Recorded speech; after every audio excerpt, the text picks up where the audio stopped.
ಸಂಘ ಅನ್ನುವುದು doctor G ಅವರ ಒಂದು ಕೃತಿ ರೂಪ ಅನ್ನುವುದನ್ನೇ ಇಟ್ಕೊಂಡು ಓ.ವಿ. ಶೇಷಾದ್ರಿಯವರು ಬಹಳ ವರ್ಷಗಳ ಹಿಂದೆ ಕೃತಿರೂಪ ಸಂಘ ದರ್ಶನ ಅಂತಾನೆ ಒಂದು ಪುಸ್ತಕವನ್ನು ಮಾಡಿದ್ರು. ಡಾಕ್ಟರ್ ಹೆಡ್ಗೇವಾರ್ ಎಪೋಚ್ ಮೇಕರ್ ಅನ್ನುವಂಥ ಪುಸ್ತಕ ಬಂತು. ಓ.ವಿ. ಶೇಷಾದ್ರಿ ಅವರು ಇನ್ನೊಂದು ಪುಸ್ತಕವನ್ನು ಬರೆದ್ರು. ಆಮೇಲೆ ರಾಕೇಶ್ ಸಿನ್ಹಾ ಅವರು ಆಧುನಿಕ ಭಾರತದ ಮೇಕರ್ಸ್ ಆಫ್ ಮಾಡರ್ನ್ ಇಂಡಿಯಾ ಅನ್ನುವ ಕೇಂದ್ರ ಸರ್ಕಾರದ ಸೀರೀಸ್ ನಲ್ಲಿ, ರಾಕೇಶ್ ಸಿನ್ಹಾ ದೆಹಲಿಯಲ್ಲಿ ಇರ್ತಕ್ಕಂಥ ಪೊಲಿಟಿಕಲ್ ಸೈನ್ಸ್ ಪ್ರೊಫೆಸರು, ಆಮೇಲೆ ಅವರು ರಾಜ್ಯಸಭಾ ಸದಸ್ಯರು. ಅವರು ಕೇಶವರಾವ್ ಹೆಡ್ಗೇವಾರ್ ತುಂಬಾ ಒಂದು ಮೌಲ್ಯಯುತವಾದ ಪುಸ್ತಕವನ್ನ ಬರೆದ್ರು. ಹಳೆ ಕಾಲದ ಡಾಕ್ಯುಮೆಂಟ್ಸ್ ನೆಲ್ಲ ಇಟ್ಕೊಳ್ತಾರೆ. ಅದು ಕೂಡ ಸಂಘದಲ್ಲಿ ಇರುವಂತಹ ಪದ್ಧತಿ ಮತ್ತು ಒಟ್ಟಾರೆ ಈ ಹಿಂದೂ ನೆರೇಟಿವ್ ಅಂತ ನಾವೇನ್ ಮಾತಾಡ್ತೀವಿ ಅಥವಾ ಭಾರತೀಯ ಚಿಂತನೆ ಅಂತ ಮಾಡ್ತೀವಿ, ಆ ಸಂದರ್ಭದಲ್ಲಿ ಗುರೂಜಿ ಗೊಳ್ವಲ್ಕರ್ ಅವ್ರನ್ನ ಮಾತನಾಡಿದಷ್ಟು ಅಥವಾ ದೀನ್ ದಯಾಳ್ ಉಪಾಧ್ಯಾಯರ ಬಗ್ಗೆ ಮಾತನಾಡಿದಷ್ಟು, ಇನ್ನು ವಿವೇಕಾನಂದರು ಅದೆಲ್ಲ ಸರಿನೇ ಸರಿ, ಅದ್ರ ಬಗ್ಗೆ ಮಾತನಾಡಿದಷ್ಟು ಧಾರಾಳವಾಗಿ ಅಥವಾ ಪದೇ ಪದೇ ಚರ್ಚೆಗೆ ಡಾಕ್ಟರ್ ಹೆಡ್ಗೇವಾರ್ ಅವರ ವಿಚಾರ ಬರುವುದಿಲ್ಲ. ಅದಕ್ಕೆ ಸಂಘವೂ ಕಾರಣ, ಸಂಘದ ಕಾರ್ಯಪದ್ಧತಿ ಕೂಡ ಅದಕ್ಕೆ ಕಾರಣ. ನಾವು ಹೆಚ್ಚು ಹೇಳ್ಕೋಬಾರ್ದು, ನಮ್ ಕೆಲಸದಲ್ಲೇ ಗೊತ್ತಾಗ್ಬೇಕು ಅನ್ನೋದು ಕೂಡ ಒಂದಿದೆ. ಅದು ವಿಪರೀತ ತಿರುಗಿ ಎನ್ಸೈಕ್ಲೋಪೀಡಿಯಾ ಬ್ರಿಟಾನಿಕಾ ಇತರ ಪುಸ್ತಕಗಳಿಗೆಲ್ಲ ಹೋದ್ರೆ 1918ರಲ್ಲಿ BS ಮೂಂಜಿ ಅವರು RSS ನ ಸ್ಥಾಪನೆ ಮಾಡಿದ್ರು ಅಂತ ಕೂಡ ಇದೆ. 1925ರಲ್ಲಿ ಮೂಂಜಿ ಅವರು RSS ಸ್ಥಾಪನೆ ಮಾಡಿದ್ರು ಅಂತ ಇಂಗ್ಲಿಷ್ ನ ಬೇಕಾದಷ್ಟು ಘಟಾನುಘಟಿಗಳು ಬರೆದಿರೋ ಪುಸ್ತಕಗಳಲ್ಲಿ ತಪ್ಪಾಗಿ ನಮೂದಾಗಿದೆ. ಹಾಗಾಗಿ ಆ ಹಿನ್ನೆಲೆಯಲ್ಲಿ ಕೂಡ ಒಂದು ಪಬ್ಲಿಕ್ ಪ್ಲಾಟ್ಫಾರ್ಮ್ ಗಳಲ್ಲಿ ಮತ್ತೆ ಮತ್ತೆ ಅದನ್ನ ಹೇಳಿದ್ದೀನಿ. ಡಾಕ್ಟರ್ ಕೇಶವರಾವ್ ಹೆಡ್ಗೇವಾರ್ ಅವರು ಕೂಡ ಉಳಿದ ದೊಡ್ಡ ಚಿಂತಕರನ್ನ ಹೇಗೆ ನಾವು ಮತ್ತೆ ಮತ್ತೆ ಮೆಲುಕು ಹಾಕ್ತೀವಿ, ಆ ರೀತಿ ಮೆಲುಕು ಹಾಕುವ ಅವಶ್ಯಕತೆ ಇದೆ ಅನ್ನೋದು ನನ್ನ ಮಾತಿನ ಒಂದು ಪೀಠಿಕೆ. ಇನ್ನು ಮೊದಲಿಗೆ ಮಾತನಾಡಿದಂತ ಡಾಕ್ಟರ್ ಲೋಹಿ ಅವರು ಮತ್ತು ಡಾಕ್ಟರ್ ಬಾಬಾ ಸಾಹೇಬ್ ಅಂಬೇಡ್ಕರ್ ವಿಷಯವನ್ನು ಮುಂದುವರೆಸಿ ಹೇಳೋದಾದ್ರೆ, ಅವರಿಬ್ರು PhD ಇಂದ ಡಾಕ್ಟರ್ಗಳು. ಅವರು ಅಧ್ಯಯನ ಮಾಡಿ ವಿದೇಶಗಳಲ್ಲಿ ಓದಿ, ಒಬ್ರು ಜರ್ಮನಿಯಲ್ಲಿ, ಇನ್ನೊಬ್ರು ಕೊಲಂಬಿಯಾ ವಿಶ್ವವಿದ್ಯಾಲಯ ಇಂಗ್ಲೆಂಡ್ ಅಲ್ಲೆಲ್ಲ ಅಧ್ಯಯನ ಮಾಡಿ ಡಾಕ್ಟರೇಟ್ ಪದವಿಯನ್ನು ಗ್ರಂಥಗಳನ್ನ ಬರೆದು ಅವರು PhD ತೆಗೆದುಕೊಂಡವರು. ಇವರು ಪಾತಳದ PhD ಮಾಡಿರುವಂತಹ ಡಾಕ್ಟರ್ ಅಲ್ಲ, ಇವರು ವೈದ್ಯರು, MBBS ಡಾಕ್ಟರ್. ಹಾಗಾಗಿ ಅದು ಒಂದು ವ್ಯತ್ಯಾಸ. ಮತ್ತು ಅವರಿಬ್ರು ಕೂಡ ಸಮಾಜಶಾಸ್ತ್ರ, ರಾಜ್ಯಶಾಸ್ತ್ರ, ಅರ್ಥಶಾಸ್ತ್ರ, ಇತಿಹಾಸ ಈ ಸಬ್ಜೆಕ್ಟ್ಗಳಲ್ಲಿ ಅವರು ಎಕ್ಸ್ಪರ್ಟ್ ಆಗಿ ಅಧ್ಯಯನ ಮಾಡಿದ್ರೆ, ಇವರು ವಿಜ್ಞಾನಕ್ಕೆ ಸಂಬಂಧಪಟ್ಟ ವೈದ್ಯಕೀಯ ಶಾಸ್ತ್ರ, ಮೆಡಿಕಲ್ ಸೈನ್ಸ್ ನಲ್ಲಿ ಇವರು ಅಧ್ಯಯನ ಮಾಡಿದ್ರು. ಅವರು ಆ ಸಬ್ಜೆಕ್ಟ್ ಗಳನ್ನೆಲ್ಲ ಅಧ್ಯಯನ ಮಾಡಿ ಸಮಾಜದ ಜೊತೆ ತೊಡಗಿಸ್ಕೊಂಡ್ರು. ಆ ಇಬ್ರು ಮಹಾ ವ್ಯಕ್ತಿಗಳು, ಮಹಾಪುರುಷರು. ಇವರು ಕೂಡ ಆ ಸಬ್ಜೆಕ್ಟ್ ಅನ್ನು ಅಧ್ಯಯನ ಮಾಡ್ತಾನೆ ಕ್ರಾಂತಿಕಾರಿ ಹೋರಾಟದಲ್ಲಿ ಅನುಶೀಲನ ಸಮಿತಿಯಲ್ಲಿ ನೋಡಿದ್ರು. ಬಂಗಾಳದಲ್ಲಿ ಅವರು ಅಧ್ಯಯನ ಮಾಡ್ಬೇಕಾದ್ರೆ ಕಲ್ಕತ್ತಾ ಮೆಡಿಕಲ್ ಕಾಲೇಜಿನಲ್ಲಿ ಅನುಶೀಲನ ಸಮಿತಿ ಆ ಕಾಲದ ಬಹಳ ದೊಡ್ಡ ಕ್ರಾಂತಿಕಾರಿ ಸಂಘಟನೆ ಮತ್ತು ತುಂಬಾ ಗುಪ್ತ ಚಟುವಟಿಕೆಗಳು ಮತ್ತು ಸರ್ಕಾರದ ಬೆನ್ನುಮೂಳೆ ಮುರಿಯುವಂತಹ ಕೆಲಸವನ್ನ, ಬ್ರಿಟಿಷ್ನವ್ರನ್ನ ಹೆದರಿಸುವಂತ ಕೆಲಸವನ್ನ ಮಾಡ್ತಿತ್ತು. ಅಲ್ಲಿ ಬೇರೆ ಬೇರೆ ಹಂತಗಳಲ್ಲಿ ಟ್ರೈನಿಂಗ್ ಅನ್ನ ಅಥವಾ ದೀಕ್ಷೆಯನ್ನ ಕೊಡ್ತಾ ಇದ್ರು. ಯಾವ ತುಂಬಾ ಕಠಿಣವಾದಂತ ದೀಕ್ಷೆ ಅಂತ ಕರೀಬಹುದು, ಅದು ಇವ್ರಿಗೆ ಮೊದಲ ಹಂತದಲ್ಲೇ ಸಿಕ್ತು. ಡಾಕ್ಟರ್ ಹೆಡ್ಗೇವಾರ್ ಅವ್ರಿಗೆ ಅಂತ ಹೇಳಿದ್ರೆ, ಅವರು ಎಷ್ಟು ಇದರ ಕ್ರಾಂತಿಕಾರಿ ಚಟುವಟಿಕೆ ಆಕ್ಟಿವಿಟಿನಲ್ಲಿ ಎಷ್ಟು ಗಂಭೀರವಾಗಿದ್ರು ಮತ್ತು ಅವ್ರನ್ನ ಉಳಿದವ್ರಿಗೆ ಎಷ್ಟು ಗಂಭೀರವಾಗಿ ತೆಗೆದುಕೊಂಡಿದ್ರು ಅನ್ನೋದು ನಮಗೆ ಗೊತ್ತಾಗುತ್ತೆ. ಆಗ್ಲೇ ಅವ್ರಿಗೆ ತ್ರೈಲೋಕ್ಯನಾಥ ಚಕ್ರವರ್ತಿ ಎನ್ನುವ ದೊಡ್ಡ ಕ್ರಾಂತಿಕಾರಿಯ ಪರಿಚಯ ಆಗುತ್ತೆ. ಕೊನೆ ತನಕ ಸ್ನೇಹ ಮುಂದುವರಿಯುತ್ತೆ. ನೇತಾಜಿ ಸುಭಾಷ್ ಚಂದ್ರ ಬೋಸ್ ಜೊತೆ ಕೂಡ ಇದ್ದಂತ ವ್ಯಕ್ತಿ ತ್ರೈಲೋಕ್ಯನಾಥ ಚಕ್ರವರ್ತಿ. ಈ ಹಿನ್ನೆಲೆಯನ್ನು ನೋಡಿದಾಗ ಡಾಕ್ಟರ್ ಹೆಡ್ಗೇವಾರ್ ಅವರ ಜೀವನ ಮತ್ತು ಅವರ ಕಾರ್ಯಶೈಲಿಗೂ ಡಾಕ್ಟರ್ ರಾಮಮನೋಹರ್ ಲೋಹಿಯಾ ಮತ್ತು ಡಾಕ್ಟರ್ ಅಂಬೇಡ್ಕರ್ ಅವರ ಕಾರ್ಯಶೈಲಿಗೂ ತುಂಬಾ ವ್ಯತ್ಯಾಸ ಇದೆ. ನಾವು ಅವರ ಜೀವನದ ಕಥೆಗಳನ್ನು ಹೇಳೋದು ನಮ್ಮ ಇವತ್ತಿನ ಉಪನ್ಯಾಸದ ಉದ್ದೇಶ ಅಲ್ಲ. ಅದು ಓದೇ ಇರ್ತೀರಾ ಅಥವಾ ಸಿಕ್ಕತ್ತೆ ಓದ್ಬೋದು, ಪ್ರಾಸಂಗಿಕವಾಗಿ ಹೇಳಬಲ್ಲೆ ಅಷ್ಟೇ. ಮುಖ್ಯವಾಗಿ ಏನು ಅಂತ ಹೇಳಿದ್ರೆ, ರಾಜಾರಾಮ್ ಮೋಹನ್ ರಾಯ್ ಕಾಲದಿಂದ ಶುರುವಾದಂತಹ ಒಂದು ಹಿಂದೂ ಸಮಾಜವನ್ನ ಪುನರುತ್ಥಾನ ಮಾಡೋದು ಅಥವಾ ಸಮಾಜವನ್ನು ಬದಲಾವಣೆ ಮಾಡುವ, ಸುಧಾರಣೆ ಮಾಡುವ ಒಂದು ಹೋರಾಟ ನಾನಾ ಮುಖಗಳಲ್ಲಿ ನಮ್ಮ ದೇಶದಲ್ಲಿ ನಡೀತು. ಅದು ಜ್ಯೋತಿಬಾ ಫುಲೆ ಅವ್ರ ಮೂಲಕ ನಡೀತು.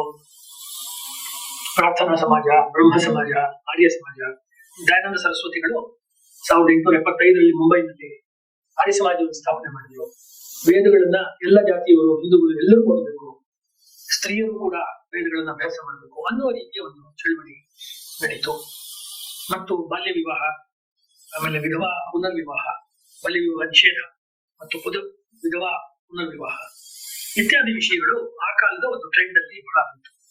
ಮತ್ತು ನಮ್ಮ ಶಾಸ್ತ್ರಗಳು, ನಮ್ಮ ಸಂಸ್ಕೃತದಲ್ಲಿ ಅಥವಾ ಬಂಗಾಳಿಲಿ ಅಥವಾ ಮರಾಠಿಲಿ ಕನ್ನಡದಲ್ಲಿ ಇರುವಂತಹ ಸಾಹಿತ್ಯವನ್ನ ನಾವು ಅನುವಾದ ಮಾಡಬೇಕು, ಸಾಮಾನ್ಯವಾದ ಓದುಗರ ಒಂದು ವಾಚಕ ವರ್ಗವನ್ನು ಉಂಟು ಮಾಡಬೇಕು ಅಂತ ಕೂಡ ಒಂದು ಮೂಮೆಂಟ್ ಯಾವ್ದು ಮುಂದಕ್ಕೆ ನಾವು ಲೈಬ್ರರಿ ಮೂಮೆಂಟ್ ಅಂತ ಆಯ್ತು. ಅದಕ್ಕೆ ಮೂಲದ ಕೆಲಸಗಳು ಕೂಡ ಅವಾಗ ಆಯ್ತು.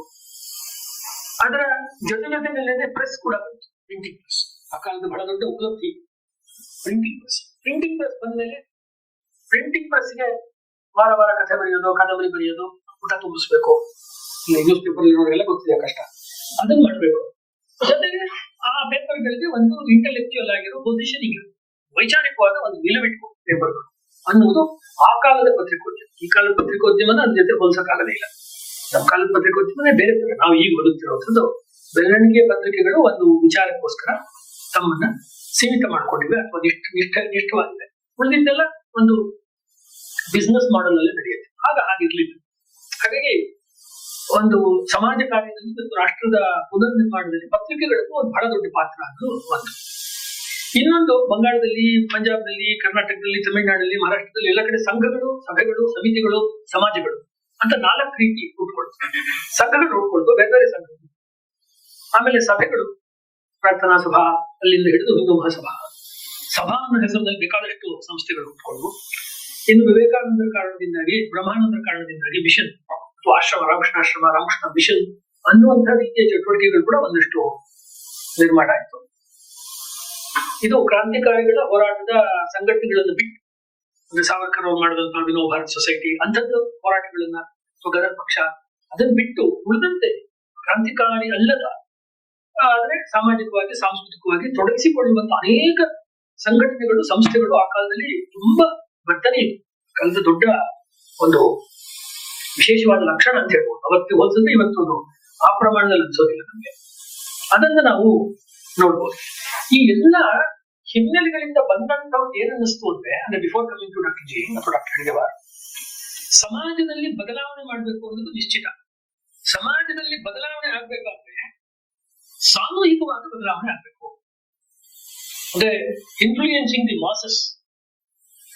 ಅದು ಕ್ಲಾಸ್ ಆಗ್ಬೋದು, ನೀವು ಸಿನಿಮಾ ಭಾಷೆಯಲ್ಲಿ ಹೇಳೋದಂದ್ರೆ, ಅಥವಾ ಮಾಸ್ ಜನಸಾಮಾನ್ಯರ ಬದಲಾವಣೆ ಆಗ್ಬೋದು, ಅಥವಾ ಒಂದಷ್ಟು ಜನ ಪ್ರತಿಷ್ಠಿತ ವರ್ಗದ ಯಾವ ಇಂಟೆಲೆಕ್ಚುಯಲ್ಸ್ ಅಂತೀರಾ, ವಿಜ್ಞಾನಿಗಳು ಅಂತೀರಾ, ಪಾಲಿಸಿ ಮೇಕರ್ಸ್, ಅವರಲ್ಲಿ ಬದಲಾವಣೆ. ಒಟ್ಟಿನಲ್ಲಿ ಸಾಮೂಹಿಕವಾದ ದೊಡ್ಡ ಪ್ರಮಾಣ ಏಕಕಾಲಕ್ಕೆ ಉಂಟಾಗುವಂತ ಬದಲಾವಣೆ ಆಗ್ಬೇಕು ಅನ್ನೋದನ್ನ ಕೇಶವಚಂದ್ರ ಸೇನು, ರಾಜಾರಾಮ್ ಮೋಹನ್ ರಾಯ್ ಕಾಲದಿಂದ ದಯಾನಂದ ಸರಸ್ವತಿಗಳ ಕಾಲದ ತನಕ, ಅಥವಾ ಇನ್ನು ಪ್ರಾರಂಭದ ಹಿಂದೂ ಮಹಾಸಭಾ ಯಾವ್ದು ನಮ್ಮ ಮದನ್ ಮೋಹನ್ ಮಾಳವೀಯರೆಲ್ಲ ಶುರು ಮಾಡಿದ್ರು, ಆ ಕಾಲದಲ್ಲಿ ಇದು ಒಂದು ಮಾಸ್ ಮೂವ್ಮೆಂಟ್.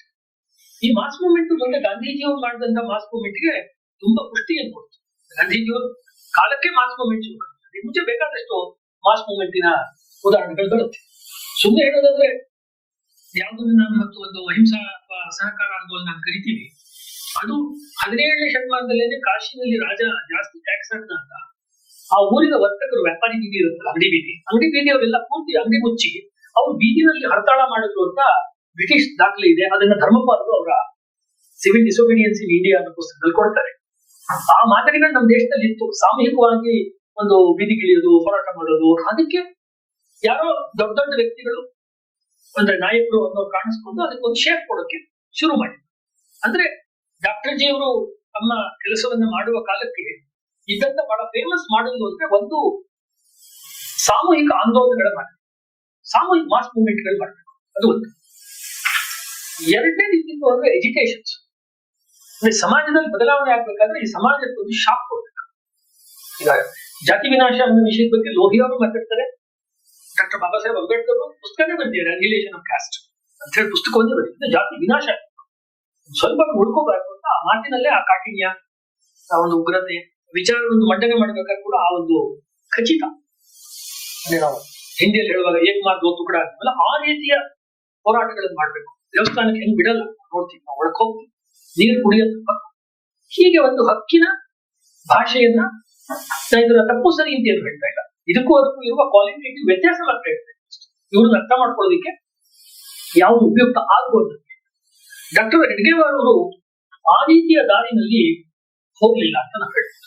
ಇದುವರೆಗೂ ಯಾವ ಮಾದರಿಗಳನ್ನು ತಮಗೆ ನಾನು ಹೇಳಿದೆ, ಒಂದು ಸಾಮೂಹಿಕ ಜನಾಂದೋಲನವನ್ನ ಏಕದಮ್ ಕಟ್ಟೋದಾಗ್ಲಿ, ಅಥವಾ ಸಂಘರ್ಷಾತ್ಮಕವಾದ ಮತ್ತು ಹಕ್ಕಿನ ಭಾಷೆಯಲ್ಲಿ ಮಾತನಾಡುವ ಮಾದರಿಯನ್ನ ಅವರು ಆಯ್ಕೆ ಮಾಡ್ಕೊಳ್ಳಿಲ್ಲ ಅನ್ನೋದೇ ಅವರ ಒಂದು ಕಾರ್ಯಶೈಲಿ, ಅವರ ಒಂದು ವೈಚಾರಿಕ ಹಿನ್ನೆಲೆಯ ಒಂದು ವಿಶೇಷವಾದ ಲಕ್ಷಣ ಅಂತ ನಾವು ಗುರುತಿಸ್ಬೇಕು. ಈ ಲಕ್ಷಣವನ್ನ ಅವರು ಎಲ್ಲಿಂದ ಪಡೆದ್ರು? ಇದು ಯಾವಾಗಲೂ ಒಂದು ಬಿಲಿಯನ್ ಡಾಲರ್ ಪ್ರಶ್ನೆ. ಡಾಕ್ಟರ್ ಜಿ ಅವರು ಎಷ್ಟು ಯಶಸ್ವಿಯಾದ ಒಂದು 100 ವರ್ಷಗಳ ಸಂಘಟನೆಯನ್ನ ಕಟ್ಟಿದ್ರು, ಅದರ ಮೂಲಕ ಎಷ್ಟೋ ಲಕ್ಷಾಂತರ ಪ್ರಾಜೆಕ್ಟ್ಗಳು ಮತ್ತೊಂದು ಎಲ್ಲ ನಡೀತಾ ಇದೆ. ಮತ್ತೆ ಇಲ್ಲಿ ಯಾರಿಗೂ ₹1 ದುಡ್ಡು ಕೊಡಲ್ಲ, ಸಂಬಳ ಕೊಡಲ್ಲ, ಎಲ್ಲ ಅವರವರೇ ಬರಬೇಕು ಅಲ್ವಾ? ಈ ಮಾಡೆಲ್ ನ ಎಲ್ಲಿ ತಗೊಂಡ್ ಬಂದ್ರು, ಈ ಸ್ವಯಂ ಸೇವಕರ ಮಾಡೆಲ್ ನ ಎಲ್ಲಿಂದ ತಗೊಂಡ್ ಬಂದ್ರು ಅಂತ ತುಂಬಾ ಜನ ಈ ಕಾಲದಲ್ಲಿ ಯೋಚನೆ ಮಾಡಿದ್ರೆ ಈ ಕಾಲದಲ್ಲಿ ಯೋಚನೆ ಮಾಡ್ತಿಲ್ಲ. ಅವ್ರ ಕಾಲದಲ್ಲಿ ಅವರು ದೇಹ ಬಿಟ್ರಲ್ಲ, ಅಂದ್ರೆ ಅವರ ದೇಹತ್ಯಾಗ ಆದಾಗ ಬೇರೆ ಬೇರೆ ಪತ್ರಿಕೆಗಳು ಅವರ ಬಗ್ಗೆ ಬರೆದಿರುವಂತಹ ಮಾತುಗಳು ಇದೆ ಅಲ್ವಾ? ಆ ಮಾತುಗಳಲ್ಲಿ ನಮ್ಗೆ ಕಡಿಮೆ. ಅಂದ್ರೆ ನಾನು ಅವರ ಜೀವನದ ಅಂತ್ಯದಿಂದ ನಾನು ಉಪನ್ಯಾಸ ಆರಂಭ ಮಾಡ್ತಾ ಇದ್ದೀನಿ. ಡಾಕ್ಟರ್ ಜಿ ಅವರು ತೀರ್ಕೊಂಡಾಗ ಜ್ಯೇಷ್ಠ ಬಹುಳ ವಿಧಿಗೆ ಅವ್ರು ತೀರ್ಕೊಂಡ್ರು. ಆಮೇಲೆ ಅವರ ಒಂದು ನಾಗ್ಪುರದಲ್ಲಿ ಭಾರಿ ಮಳೆ, ಅಂತಿಮ ದರ್ಶನ ಆಯ್ತು. 4 ಗಂಟೆ ಹಿಡಿಸ್ತು ಚಿತಾಗಾರಕ್ಕೆ ಹೋಗೋದಕ್ಕೆ, ಅದೆಲ್ಲ ಆಯ್ತು. ಅದನ್ನ ನೋಡಿ ಒಂದು ನ್ಯೂಸ್ ಪೇಪರ್ ಬರೆಯುತ್ತೆ, ಪೂನಾದಿಂದ ಬರ್ತಾ ಇದ್ದಂತ ಮರಾಠ ಪತ್ರಿಕೆ ಒಂದ್ ಮಾತು ಹೇಳುತ್ತೆ, ಇವರನ್ನ ಹಿಂದೂ ರಾಷ್ಟ್ರದ ಪ್ರವಾದಿ. ಆಮೇಲೆ ಇನ್ನೊಂದು ಮಾತನ್ನ ಅದರಲ್ಲೇ ಬರೀತಾ ಹೇಳ್ತಾರೆ ಆ ಸಂಪಾದಕೀಯದಲ್ಲಿ, ನಾವೇನೋ ನಿಸ್ವಾರ್ಥ ಎಂಬ ಪದವನ್ನು ಬಳಸುತ್ತೇವೆ, ಅದಕ್ಕೆ ಡಾಕ್ಟರ್ ಹೆಡ್ಗೇವಾರರ ಬದುಕು ಪ್ರಕಟ ರೂಪ ನೀಡಿದೆ. ಅಂದ್ರೆ ಅದರ ಎಕ್ಸ್ಪ್ರೆಷನ್ ನಿಸ್ವಾರ್ಥ ಜೀವನಕ್ಕೆ. ಈ ಮಾತು ನನಗೆ ಬಹಳ ಸ್ಫೂರ್ತಿ. ತಮ್ಮ ರೀತಿ ನೀತಿಗಳಿಂದ ಮತ್ತು ನಿಸ್ವಾರ್ಥ ಜೀವನದ ಕಾರಣಗಳಿಂದಾಗಿ ಅವರು ಮಹಾರಾಷ್ಟ್ರದ ಸಂತ ಕವಿ ಹಾಗೂ ನಾಯಕರಾಗಿದ್ದ ರಾಮದಾಸರಂತಿದ್ದರು. ಸಮರ್ಥ ರಾಮದಾಸರ ಆದ್ಮೇಲೆ ಆ ರೀತಿ ಬದುಕಿದವರು ಅಂದ್ರೆ ಡಾಕ್ಟರ್ ಹೆಡ್ಗೇವಾರ್ ಅಂತ ಹೇಳಿ ಮರಾಠ ಪತ್ರಿಕೆ ಬರೆಯಿತು. ಇದು 15 ವರ್ಷಗಳ ಹಿಂದೆ ಕೇಶವ ಕೃಪಾದಲ್ಲಿ ಒಂದು ಡಾಕ್ಟರ್ ಜಿ ಬಗ್ಗೆನೇ ಒಂದು ಸೆಮಿನಾರ್ ತರ ಆಗಿತ್ತು. ಆಗ ನಾನು ಇದೇ ವಿಷಯ ಇಟ್ಕೊಂಡೆ ಮಾತಾಡಿದೆ. ಎಲ್ಲಿ ಈ ಕೊಟೇಶನ್ ನಮ್ಗೆ ಸಿಕ್ಕಿರ್ಲಿಲ್ಲ, ಯಾಕೆಂದ್ರೆ ಪುಸ್ತಕ ಬಂದಿರಲಿಲ್ಲ. ನಾನು ನನ್ನ ಇಂಟ್ಯೂಷನ್ ಇಂದ ಮಾತಾಡಿದ್ದೆ ಅಷ್ಟೇ. ಅದಕ್ಕೆ ಕಾರಣ ನನಗೆ ಈ ಪುಸ್ತಕ, ಸಮರ್ಥರ ಚರಿತ್ರೆ ಹಾಗೂ ತತ್ವಜ್ಞಾನ ಅಂತ ಒಂದು ಪುಸ್ತಕ ನಮ್ಮ ಧಾರವಾಡ ಹೆಬ್ಬಳ್ಳಿ ಇದೆಯಲ್ಲ, ಹೆಬ್ಬಳ್ಳಿಯಿಂದ ಇದು ಪ್ರಕಟ ಆಗಿರೋದು. ಇದರೊಳಗಡೆ ಸಮರ್ಥ ರಾಮದಾಸರು ಆಧ್ಯಾತ್ಮಿಕ ಜೀವನವನ್ನ ಭಾರತದಲ್ಲಿ ಮತ್ತೆ ಎತ್ತಿ ನಿಲ್ಲಿಸಬೇಕಾದ್ರೆ ಏನ್ ಪ್ರಯತ್ನ ಮಾಡಿದ್ರು, ಸಾಮಾಜಿಕ ಜೀವನವನ್ನ ಎತ್ತಿ ನಿಲ್ಲಿಸಬೇಕಾದ್ರೆ, ಪುನರುತ್ಥಾನ ಮಾಡ್ಬೇಕಾದ್ರೆ ಏನೇನೋ ದಾರಿಗಳನ್ನ ಅವರು ಉಪಯೋಗಿಸಿದ್ರು ಅನ್ನೋದ್ರ ಒಂದು ವಿಚಾರ ಬರುತ್ತೆ. ಹಾಗಾಗಿ ನನಗನ್ಸೋದು ಲೋಹಿಯಾರ ಮತ್ತು ಅಂಬೇಡ್ಕರ್ ಅವರ ವಿಚಾರಧಾರೆ ಮತ್ತು ಕಾರ್ಯ ಪದ್ಧತಿ, ಕಾರ್ಯಶೈಲಿ, ಅದಕ್ಕೂ ಇವ್ರಿಗೂ ಎಲ್ಲಿ ವ್ಯತ್ಯಾಸ ಬಂತು ಅಂತ ಹೇಳಿದ್ರೆ, ಅವರು ಖಂಡಿತ ಸಂತರಿಂದ ಪ್ರಭಾವಿತರಾದವ್ರೆ. ನಿನ್ನೆ ಹೇಳಿದೆ, ಕಬೀರ್ ದಾಸರಿಂದ ಅವರು ಪ್ರಭಾವಿತರಾದವರು. ಮರಾಠಿ ಕವಿಗಳ ಪ್ರಭಾವ ಅವ್ರ ಮನೇಲಿತ್ತು, ಡಾಕ್ಟರ್ ಅಂಬೇಡ್ಕರ್ ಅವ್ರ ಮನೇಲಿತ್ತು. ಕೊನೆಗೂ ಕೂಡ ಅವರು ಕಬೀರ್ ದಾಸರ ವಾಣಿಯನ್ನೇ ಹೇಳಿದ್ರು, ಕನಕಚಂದ್ರತ್ತು ಹಿಡಿನ ಕೈ ಇಟ್ಕೊಂಡಾಗ ಅಂತ ಕೂಡ ಹೇಳಿದೆ. ಕಾರ್ಯಶೈಲಿನೇ ಬರುವಾಗ ಅದು ಆ ಕಾಲದಲ್ಲಿ ಏನು ಬೇರೆ ಬೇರೆ ದೇಶಗಳಲ್ಲಿ ಅಥವಾ ಭಾರತದಲ್ಲಿ ಇತ್ತು, ಆ ಶೈಲಿಯನ್ನೇ ಅವರಿಗೂ ಅನುಸರಿಸಿತು. ಇವಾಗ ಹೇಳಿದಂತ ಹಕ್ಕು ಸ್ಥಾಪನೆಯ ಸಂಘರ್ಷದ ಹೋರಾಟದ ಮಾದರಿ ಮತ್ತು ದೊಡ್ಡದೊಂದು ಜನಾಂದೋಲನವನ್ನು ಕಟ್ಟಬೇಕು, ರೈತರ ದೊಡ್ಡ ಆಂದೋಲನ ಕಟ್ಟಬೇಕು, ಕಾರ್ಮಿಕರ ಆಂದೋಲನ ಕಟ್ಟಬೇಕು, ಈ ರೀತಿ ಹೋರಾಟಗಳನ್ನ ಆ ತರದ್ ಮಾಡಬೇಕು ಅಂತದ್ದು. ಹಾಗಾಗಿ ಅವ್ರ ಜೀವನದಲ್ಲೆಲ್ಲ ನಿಮ್ಗೆ ಗೋವಾ ಮುಕ್ತಿ ಸಂಗ್ರಾಮ, ಅಂಗ್ರೇಜಿ ಹಠಾವೋ, ಅಥವಾ ನಿನ್ನೆ ಹೇಳಿದಂತ ಕಾಳಾರಾಮ್ ದೇವಸ್ಥಾನದ ಒಂದು ಹೋರಾಟ, ಈ ರೀತಿಯ ಬರುತ್ತೆ. ಡಾಕ್ಟರ್ ಹೆಡ್ಗೇವಾರ್ ಅವರು ಬಂದಿದ್ದು ಒಂದು ಸಂತ ಪರಂಪರೆಯ ಹಿನ್ನೆಲೆ. ಯಾವುದನ್ನು ನಾವು ಇವತ್ತು ಅವಧೂತ ದತ್ತ ಸಂಪ್ರದಾಯ ಅಂತ ಕರಿತೀವಿ, ಆ ದತ್ತ ಸಂಪ್ರದಾಯದ ಒಬ್ಬ ಸಾಧುಗಳು ಇವರ ಮುತ್ತಜ್ಜ ನರಹರಿ ಅಂತ. ಇದು ನಿಮ್ಗೆ ಈ ಪುಸ್ತಕದಲ್ಲಿ ಬರುತ್ತೆ. ಬಹಳ ಅಧಿಕೃತವಾದಂತಹ ಪುಸ್ತಕಗಳಲ್ಲಿ ಇದು ನಾಹಾ ಪಾಲ್ಕರ್ ಅವರು ಬರೆದಿರೋ ಡಾಕ್ಟರ್ ಹೆಡ್ಗೇವಾರ್. ಇತ್ತೀಚೆಗೆ ಇಂಗ್ಲಿಷಿಗೆ ಬಂತು, ಬಹಳ ವರ್ಷಗಳಿಂದ ಹಿಂದಿಯಲ್ಲಿ ಇದು ಸಿಗ್ತಾ ಇತ್ತು. ತುಂಬಾ ಪ್ರಸಿದ್ಧವಾದ, ಅದರೊಳಗಡೆ ಬರೀ ಪ್ರಾರಂಭದಲ್ಲೇ ಕೊಡ್ತಾರೆ. ಅವರ ಊರಿನಲ್ಲಿ, ಆಂಧ್ರದ ಅವರ ಊರಿನಲ್ಲಿ ಏನೋ ಒಂದು ಪರಿಸ್ಥಿತಿ ಬದಲಾವಣೆ ಆಯಿತು ಅಂದಾಗ ಅವರು ಮಹಾರಾಷ್ಟ್ರಕ್ಕೆ ಅಥವಾ ನಾಗಪುರಕ್ಕೆ ಅವರ ಫ್ಯಾಮಿಲಿ ಬರುತ್ತೆ ಅಂತ ಗೊತ್ತಾಗುತ್ತೆ. ಡಾಕ್ಟರ್ ಜಿ ಅವರ ಫ್ಯಾಮಿಲಿ ಅವಧೂತರಿಗೆ ಜನ್ಮ ಕೊಟ್ಟಂತ ಫ್ಯಾಮಿಲಿ. ಅಂದ್ರೆ ನಾನು ತಮ್ಮಂದೆ ಹೇಳ್ಬೇಕಾಗಿರೋ ಪಾಯಿಂಟ್, ಅವಧೂತ ಪರಂಪರೆಗೆ ಸೇರಿದಂತ ವ್ಯಕ್ತಿ ಡಾಕ್ಟರ್ ಹೆಡ್ಗೇವಾರ್. ಯಾಕವ್ರು ನಡ್ಕೊಂಡ್ರು, ನಿಸ್ವಾರ್ಥದ ಭಾವನೆ, ನನ್ನ ಹೆಸರೇ ಬೇಡ ಅನ್ನುವುದೆಲ್ಲ ಬಂತು ಅಂತ ಹೇಳಿದ್ರೆ, ಈ belongs to that Avadhuta tradition. ಅವರ ಮುತ್ತಜ್ಜನೆ ಆ ಪರಂಪರೆಯಲ್ಲಿ ಬಂದವರು. ಇದು ನಮ್ಗೆ ಅವರ ಜೀವನ ಚರಿತ್ರೆಯಲ್ಲಿ ಬರುತ್ತೆ. ಎರಡನೇದು, ಮಹಾರಾಷ್ಟ್ರದ ನಾಮದೇವ, ತುಕಾರಾಮು ಮತ್ತು ರಾಮದಾಸ್ ಅವ್ರನ್ನ ತುಂಬಾ ಪ್ರಭಾವಿಸಿದ್ರು. ಅವ್ರು ಯಾವುದೇ ರೀತಿ ಹೋರಾಟಗಳಿಗೆ ಹೋಗಿ ಅವರು ಒಂದು ಕ್ರಾಂತಿಕಾರಿಗಳಾಗಿದ್ರು. ಆಮೇಲೆ ಅವರು ಲೋಕಮಾನ್ಯ ತಿಲಕರದು, ಅದು ಅದೇನೆ, ಲೋಕಮಾನ್ಯ ತಿಲಕವಾದಿ ಅಂತ ಕರೆಯೋದಾದ್ರೆ ತಿಲಕಿಸಂ, ತಿಲಕೈಟ್ ಆದ್ರೆ ಅವರು ತಿಲಕವಾದಿಯಾಗಿ ತಿಲಕರ ವಿಚಾರಗಳನ್ನು ಅವರು ಮುಂದಕ್ಕೆ ತಗೊಂಡು ಗಾಂಧೀಜಿಯವರಿಂದ ಅವರು ಪ್ರಭಾವಿತರಾಗಿ ಗಾಂಧಿವಾದಿಗಳಾಗ್ಬೋದು. ರಾಕೇಶನ್ನ ಕೂಡ ಅದನ್ನೇ ಬರೀತಾರೆ, ತಿಲಕವಾದದಿಂದ ಅವ್ರನ್ನ ಗಾಂಧಿವಾದದ ಕಡೆ ಹೋದ್ರು ಅಂತ ಹೇಳ್ಬೋದು ಅಂತ ಹೇಳಿ. ಇದೆಲ್ಲವನ್ನು ಮಾಡ್ಕೊಂಡ್ಮೇಲೆ ಅವರಿಗೆ ಬಂದಂತ ಒಂದು ಸ್ಪಷ್ಟವಾದಂತ ಅಭಿಪ್ರಾಯ ಏನು ಅಂತ ಹೇಳಿದ್ರೆ, ಆಗ ನಡೆಯುತ್ತಿರುವ ಹೊರಗಡೆ ಏನೋ ನಡೆಯುವ ಕ್ರಿಯೆಗೆ ಪ್ರತಿಕ್ರಿಯೆಗಳು, ಅಂದ್ರೆ ಸಮಾಜದಲ್ಲಿ ಅಸ್ಪೃಶ್ಯತೆ ಇದೆ, ಅದನ್ನ ಹೋಗ್ಲಾಡ್ಸೋದಕ್ಕೋಸ್ಕರ ನಾವೊಂದು ಯಾವುದೋ ಒಂದು ಇನ್ನೊಂದು ದಾರಿಯಲ್ಲಿ ಮತ್ತೊಂದೇನೋ ಸಮಸ್ಯೆ ಇದೆ, ಅದಕ್ಕೆ ತಕ್ಷಣ ನಾವು ರಿಯಾಕ್ಷನ್ ಆಗಿ ಏನೋ ಒಂದು ಮಾಡ್ತೀವಿ. ಇದು ಉಪಯೋಗ ಆಗೋದಿಲ್ಲ. ಬಹಳ ಮುಖ್ಯವಾದ ಪಾಯಿಂಟ್. ಅವರ ಭಾರತೀಯ ಸಂಸ್ಕೃತಿ ಕಥನವನ್ನು ಅರ್ಥ ಮಾಡ್ಕೋಬೇಕಾದ್ರೆ ಡಾಕ್ಟರ್ ಹೆಡ್ಗೇವಾರ್ ಅವರು ಏನೋ ಒಂದು ಮೊದಲು ನಡೆಯುತ್ತೆ, ಅದಕ್ಕೆ ರಿಯಾಕ್ಷನ್ ತರ ನಾನು ಮಾಡ್ತೀನಿ ಅಂದ್ರೆ, ನಾನು ಹೊರಗಿನ ವ್ಯಕ್ತಿ ಅವನು ಶತ್ರುಡೆಯಲ್ಲಿ ಅಥವಾ ಹೊರಗಿನ ಒಂದು ಕಿರಿಕಿರಿಯಲ್ಲಿ ಯಾವುದೋ ಒಂದು ಅದು ನಡೆದಾಗ ನಾನು ರಿಯಾಕ್ಷನ್ ಅದನ್ನ ಮಾಡ್ಬೋದು. ಯಾವಾಗ ಮಳೆಗಾಲದಲ್ಲಿ ಪ್ರವಾಹ ಬರುತ್ತೆ, ಮಳೆಗಾಲ ಬಂದಮೇಲೆ ನಾವು ಪ್ರವಾಹ ಕೆಲಸ ಮಾಡ್ತೀವಿ, ಅವಾಗ ಬರಪೀಡಿತ ಪ್ರದೇಶ ಅಥವಾ ಪ್ರವಾಹದ ಜಾಗಕ್ಕೂ ಕೆಲಸ ಮಾಡೋದು ನೈಸರ್ಗಿಕವಾದ ಏರ್ಪೇರುಗಳಾಗುವಾಗ. ಆದ್ರೆ ಮನುಷ್ಯ ಸ್ವಭಾವದಲ್ಲಿ ಆಗಲ್ಲ. ಶಾಶ್ವತವಾಗಿರುವಂತ ಮನುಷ್ಯನ ಅಥವಾ ಹಿಂದೂಗಳ ಕೆಲವು ದೌರ್ಬಲ್ಯಗಳಿದ್ದಾವೆ. ಅದನ್ನು ನಾವು ಅಡ್ರೆಸ್ ಮಾಡಿದ್ರೆ ಮೇಲ್ಮೇಲೆ ಕಾಣಿಸುವಂತ ಉದಾಹರಣೆಗಳು ಅಥವಾ ಘಟನೆಗಳಿಗೆ ನಾವು ರಿಯಾಕ್ಟ್ ಮಾಡ್ತಾ ಹೋದ್ರೆ ಏನು ಅದರಿಂದ ಹೆಚ್ಚು ಉಪಯೋಗ ಆಗುತ್ತೆ. ಉದಾಹರಣೆಗೆ ಖಿಲಾಫತ್ ಚಳವಳಿ ನಡೆದಾಗ ಸಿನ್ಹಾ ಬರೀತಾರೆ, ಖಿಲಾಫತ್ ಚಳವಳಿ ನಡೆದಾಗ ಡಾಕ್ಟರ್ ಅಂಬೇಡ್ಕರ್ ಅವರು ಪ್ರಬಲವಾದ ವಿರೋಧ, ಸಾವರ್ಕರ್ ಅವರು ಪ್ರಬಲವಾಗಿ ಖಿಲಾಫತ್ ಚಳವಳಿ ವಿರೋಧ, ಗಾಂಧೀಜಿಯವರು ತುಂಬಾ ಸ್ಪಷ್ಟವಾಗಿ ಸಪೋರ್ಟ್ ಮಾಡಿ ಖಿಲಾಫತ್ ಚಳವಳಿ, ಮೌಲಾನಾ ಅಬುಲ್ ಕಲಾಂ ಇವರು ಸಪೋರ್ಟ್ ಮಾಡಿಲ್ಲ, ಖಂಡಿತ ಅಪೋಸ್ ಮಾಡಿದ್ರ ಅನ್ನೋಕ್ಕೂ ದಾಖಲಿಸಿದ್ದಾರೆ ಇವ್ರು ಹೇಳೋದು. ಯಾಕೆ ಅಂದ್ರೆ ಅದು ಎಲ್ಲಾದ್ರೂ ನಡ್ಕೊಳ್ಳಿ, ನಾನು ಆಕ್ಷನ್ ರಿಯಾಕ್ಷನ್ ಅಂತ ಹೇಳಿದ್ರೆ ಎಲ್ಲ ಏನಾದ್ರು ನಡೀಲಿ, ಫೈನಲಿ ಅದರ ಪರಿಣಾಮ ಆಗೋದು ನಾಗ್ಪುರದಲ್ಲೋ ಪೂನಾದಲ್ಲೋ ಇರುವಂತ ಹಿಂದೂ ಮಹಿಳೆಯರು ಹಿಂದೂ ಪುರುಷರ ಮೇಲೆ ಸಮಸ್ಯೆ ಆಗುತ್ತೆ, ಅಥವಾ ಹಿಂದೂ ದೇವಾಲಯಗಳ ಮೇಲೆ ಸಮಸ್ಯೆ. ಈ ಊರಿನಲ್ಲಿ ನಮ್ಮ ಬಲಾಬಲ ನೋಡ್ಕೊಂಡು ನಾವು ಮೂವ್ ಮಾಡ್ಬೇಕಾಗುತ್ತೆ. ನಮ್ಮ ನಡೆ ಸ್ಥಳೀಯವಾದ ನಡೆ, ವಿಶ್ವದ ಮಟ್ಟದಲ್ಲಿ ನಾವೇನು ಮಾಡಕ್ಕಾಗಲ್ಲ. ಹೆಚ್ಚಿನ ಲೇಖನ ಬರೀಬಹುದು, ಪುಸ್ತಕ ಬರೀಬಹುದು. ಇಲ್ಲಿ ನಮ್ಮೂರ್ನಲ್ಲಿ ಆಗೋದನ್ನು ತಡೆಯೋದು ಹಿಂಗೆ, ನಮ್ಮೂರ್ನಲ್ಲಿ ಒಂದು ದೇವಸ್ಥಾನ ನಾಶ ಆಗ್ಬಾರ್ದು, ನಮ್ಮೂರ್ನಲ್ಲಿ ಒಂದು ಗೋವನ್ನು ಕತ್ತರಿಸಬಾರ್ದು ಅಂತ ಆದ್ರೆ ಅದಕ್ಕೆ ಸರ್ಕಾರ ಏನಾದ್ರು ಒಂದು ಶಾಂತಿ ಸ್ಥಾಪನೆ ಒಂದು ತಂಡ ಮಾಡಿದ್ರೆ ಅದ್ರಲ್ಲಿ ಎಲ್ಲಾ ಕಡೆ ಡಾಕ್ಟರ್ ಜಿ ಅವರು ಇರ್ತಾನೆ. ಇದು ಅವರ ವ್ಯಕ್ತಿತ್ವ. ಅಂದ್ರೆ ಪ್ರಾರಂಭದಿಂದಲೂ ಕೂಡ ಇದು ಸಂಘರ್ಷದ ಮೋಡ್ಗೆ, ಸಂಘರ್ಷದ ಒಂದು ಸ್ವರೂಪಕ್ಕೆ ಹೋಗೋದು ಹೆಂಗ್ ತಡಿಬಹುದು ಆದಷ್ಟು ಬೇಗ, ಮತ್ತು ಹಿಂದೂಗಳಿಗೆ ಲಾಸ್ ಆಗೋದು ಹೆಂಗ್ ತಪ್ಪಿಸಬಹುದು, ಇದು ಒಂದು ಹಂತ. ಇದನ್ನ ಅವರು ಉದ್ದಕ್ಕೂ ಅವರ ಇದರಲ್ಲಿ ಅವರ ಜೀವನದಲ್ಲಿ ಅವ್ರು ಮಾಡ್ಕೊಂಡು ಬಂದು ಹೋದ್ರು. ಮತ್ತು ಒಂದು ದಾರಿಯನ್ನು ಆಯ್ಕೆ ಮಾಡ್ಕೊಂಡ್ರೆ ಇನ್ನೊಂದು ದಾರಿಯನ್ನ ಡಿಸ್ಮಿಸ್ ಮಾಡೋದಲ್ಲ ಅನ್ನೋದು ಬಹಳ ಮುಖ್ಯವಾದ ವಿಷಯ. ಕ್ರಾಂತಿಕಾರಿ ಮಾರ್ಗದಲ್ಲಿ ಇದೀನಿ ಅಂತ ಹೇಳಿದ್ರೆ ಶಾಂತಿವಾದಿ ಮಾರ್ಗವನ್ನ ಡಿಸ್ಮಿಸ್ ಮಾಡ್ಬೇಕು, ಸಂಪೂರ್ಣವಾಗಿ ಅದನ್ನ ಕಡೆಗಣಿಸ್ಬೇಕು. ಅಷ್ಟೇ ಅಲ್ಲ, ಅದನ್ನ ಅನುಸರಿಸೋದನ್ನ ನಾವು ಟೀಕೆ ಮಾಡ್ಬೇಕು, ವ್ಯಂಗ್ಯ ಮಾಡ್ಬೇಕು ಅನ್ನೋ ಮೆಥಡ್ ಆಗೇ ಇರಲಿ. ಅಥವಾ ನೀವು ಒಂದು ಶಾಂತಿವಾದಿ ಅಥವಾ ಗಾಂಧಿವಾದಿ ಮಾರ್ಗದಲ್ಲಿ, ಅಹಿಂಸಾ ಮಾರ್ಗದಲ್ಲಿ ಇದ್ರೆ ಗಾಂಧೀಜಿಯವರೇ ಸ್ವತಃ ಮಾಡಿದಂತೆ ಭಗತ್ ಸಿಂಗ್ ಇತ್ಯಾದಿಯವ್ರನ್ನ ಅವರು ಅಥವಾ ಶಿವಾಜಿಯನ್ನ ದಾರಿ ತಪ್ಪಿದ ದೇಶಭಕ್ತರು ಅಂತ ಹೇಳಿದಂತೆ ಹಂಗೂ ಡಿಸ್ಮಿಸ್ ಮಾಡೋದಕ್ಕೆ ನೀನು ಅವ್ರು ಇವ್ರನ್ನ ನಿರಾಕರಣೆ ಮಾಡ್ಬೇಕಾಗಿಲ್ಲ, ಅವ್ರು ಇವ್ರನ್ನ ನಿರಾಕರಣೆ ಮಾಡ್ಬೇಕಾಗಿಲ್ಲ, ಎರಡು ಗುಂಪುಗಳು. ಯಾಕಂದ್ರೆ ಇದೆಲ್ಲ ಸೇರ್ಕೊಂಡೆ ಸಮಾಜ ಆಗಿದೆ. ಹಾಗಾಗಿ ಯಾರೋ ಒಂದು ಗುಂಪಿನಲ್ಲಿ ರಾಷ್ಟ್ರ ಕಾಣಿಸ್ತಾ ಇತ್ತು, ಇನ್ನೊಂದು ಯಾರೋ ಗುಂಪಿನಲ್ಲಿ ಸಮಾಜ ಕಾಣಿಸ್ತಾ ಇತ್ತು. ಡಾಕ್ಟರ್ ಹೆಡ್ಗೇವಾರ್ ಅವ್ರಿಗೆ ಏಕಕಾಲಕ್ಕೆ ಸಮಾಜ ಮತ್ತು ರಾಷ್ಟ್ರ ಎರಡು ಕಾಣಿಸ್ತಾ ಇತ್ತು. ಮತ್ತು ಅದಕ್ಕೆ ಹೆಂಗ್ ಚೈತನ್ಯ ತುಂಬೋದು ವಾಪಸ್. ಅವ್ರದೇ ತುಂಬಾ ಪ್ರಸಿದ್ಧವಾದಂತ ಒಂದು ಉಪನ್ಯಾಸದಲ್ಲಿ ಅವ್ರು ಮಾಡಿರೋ ಮಾತುಗಳು ನಮಗೆ ತುಂಬಾ ಹೆಚ್ಚು ಸಿಗೋದಿಲ್ಲ. ಆದ್ರೆ ಅವರು ಹೀಗೆ ಹೇಳ್ಬೋದು, ಇತಿಹಾಸದಲ್ಲಿ ಹೇಳ್ತಾರೆ, ಮೊಪ್ಲಾ ದಂಗೆ ಆಯ್ತಲ್ಲ ಕೇರಳಕ್ಕೂ, ಮೊಪ್ಲಾ ದಂಗೆ ಆದ್ಮೇಲೆ ಸಾವರ್ಕರ್ ಅವರು 1923 ಹಿಂದುತ್ವ, ಆಮೇಲೆ ಅದೇನೇ ಇಂಗ್ಲಿಷ್ ನಲ್ಲಿ 24 ಬಂತು, ಪೂರ್ವ ಮರಾಠ. ಅದಾದ್ಮೇಲೆ ಇಡೀ ಹಿಂದುತ್ವದ ಚಿಂತನೆ ಎಲ್ಲ ನಡ್ಕೊಂಡು ಹೋಯ್ತು ಅನ್ನೋ ರೀತಿ ಇಂಗ್ಲಿಷ್ ಬರಹಗಳು ನಡೆಯುತ್ತೆ.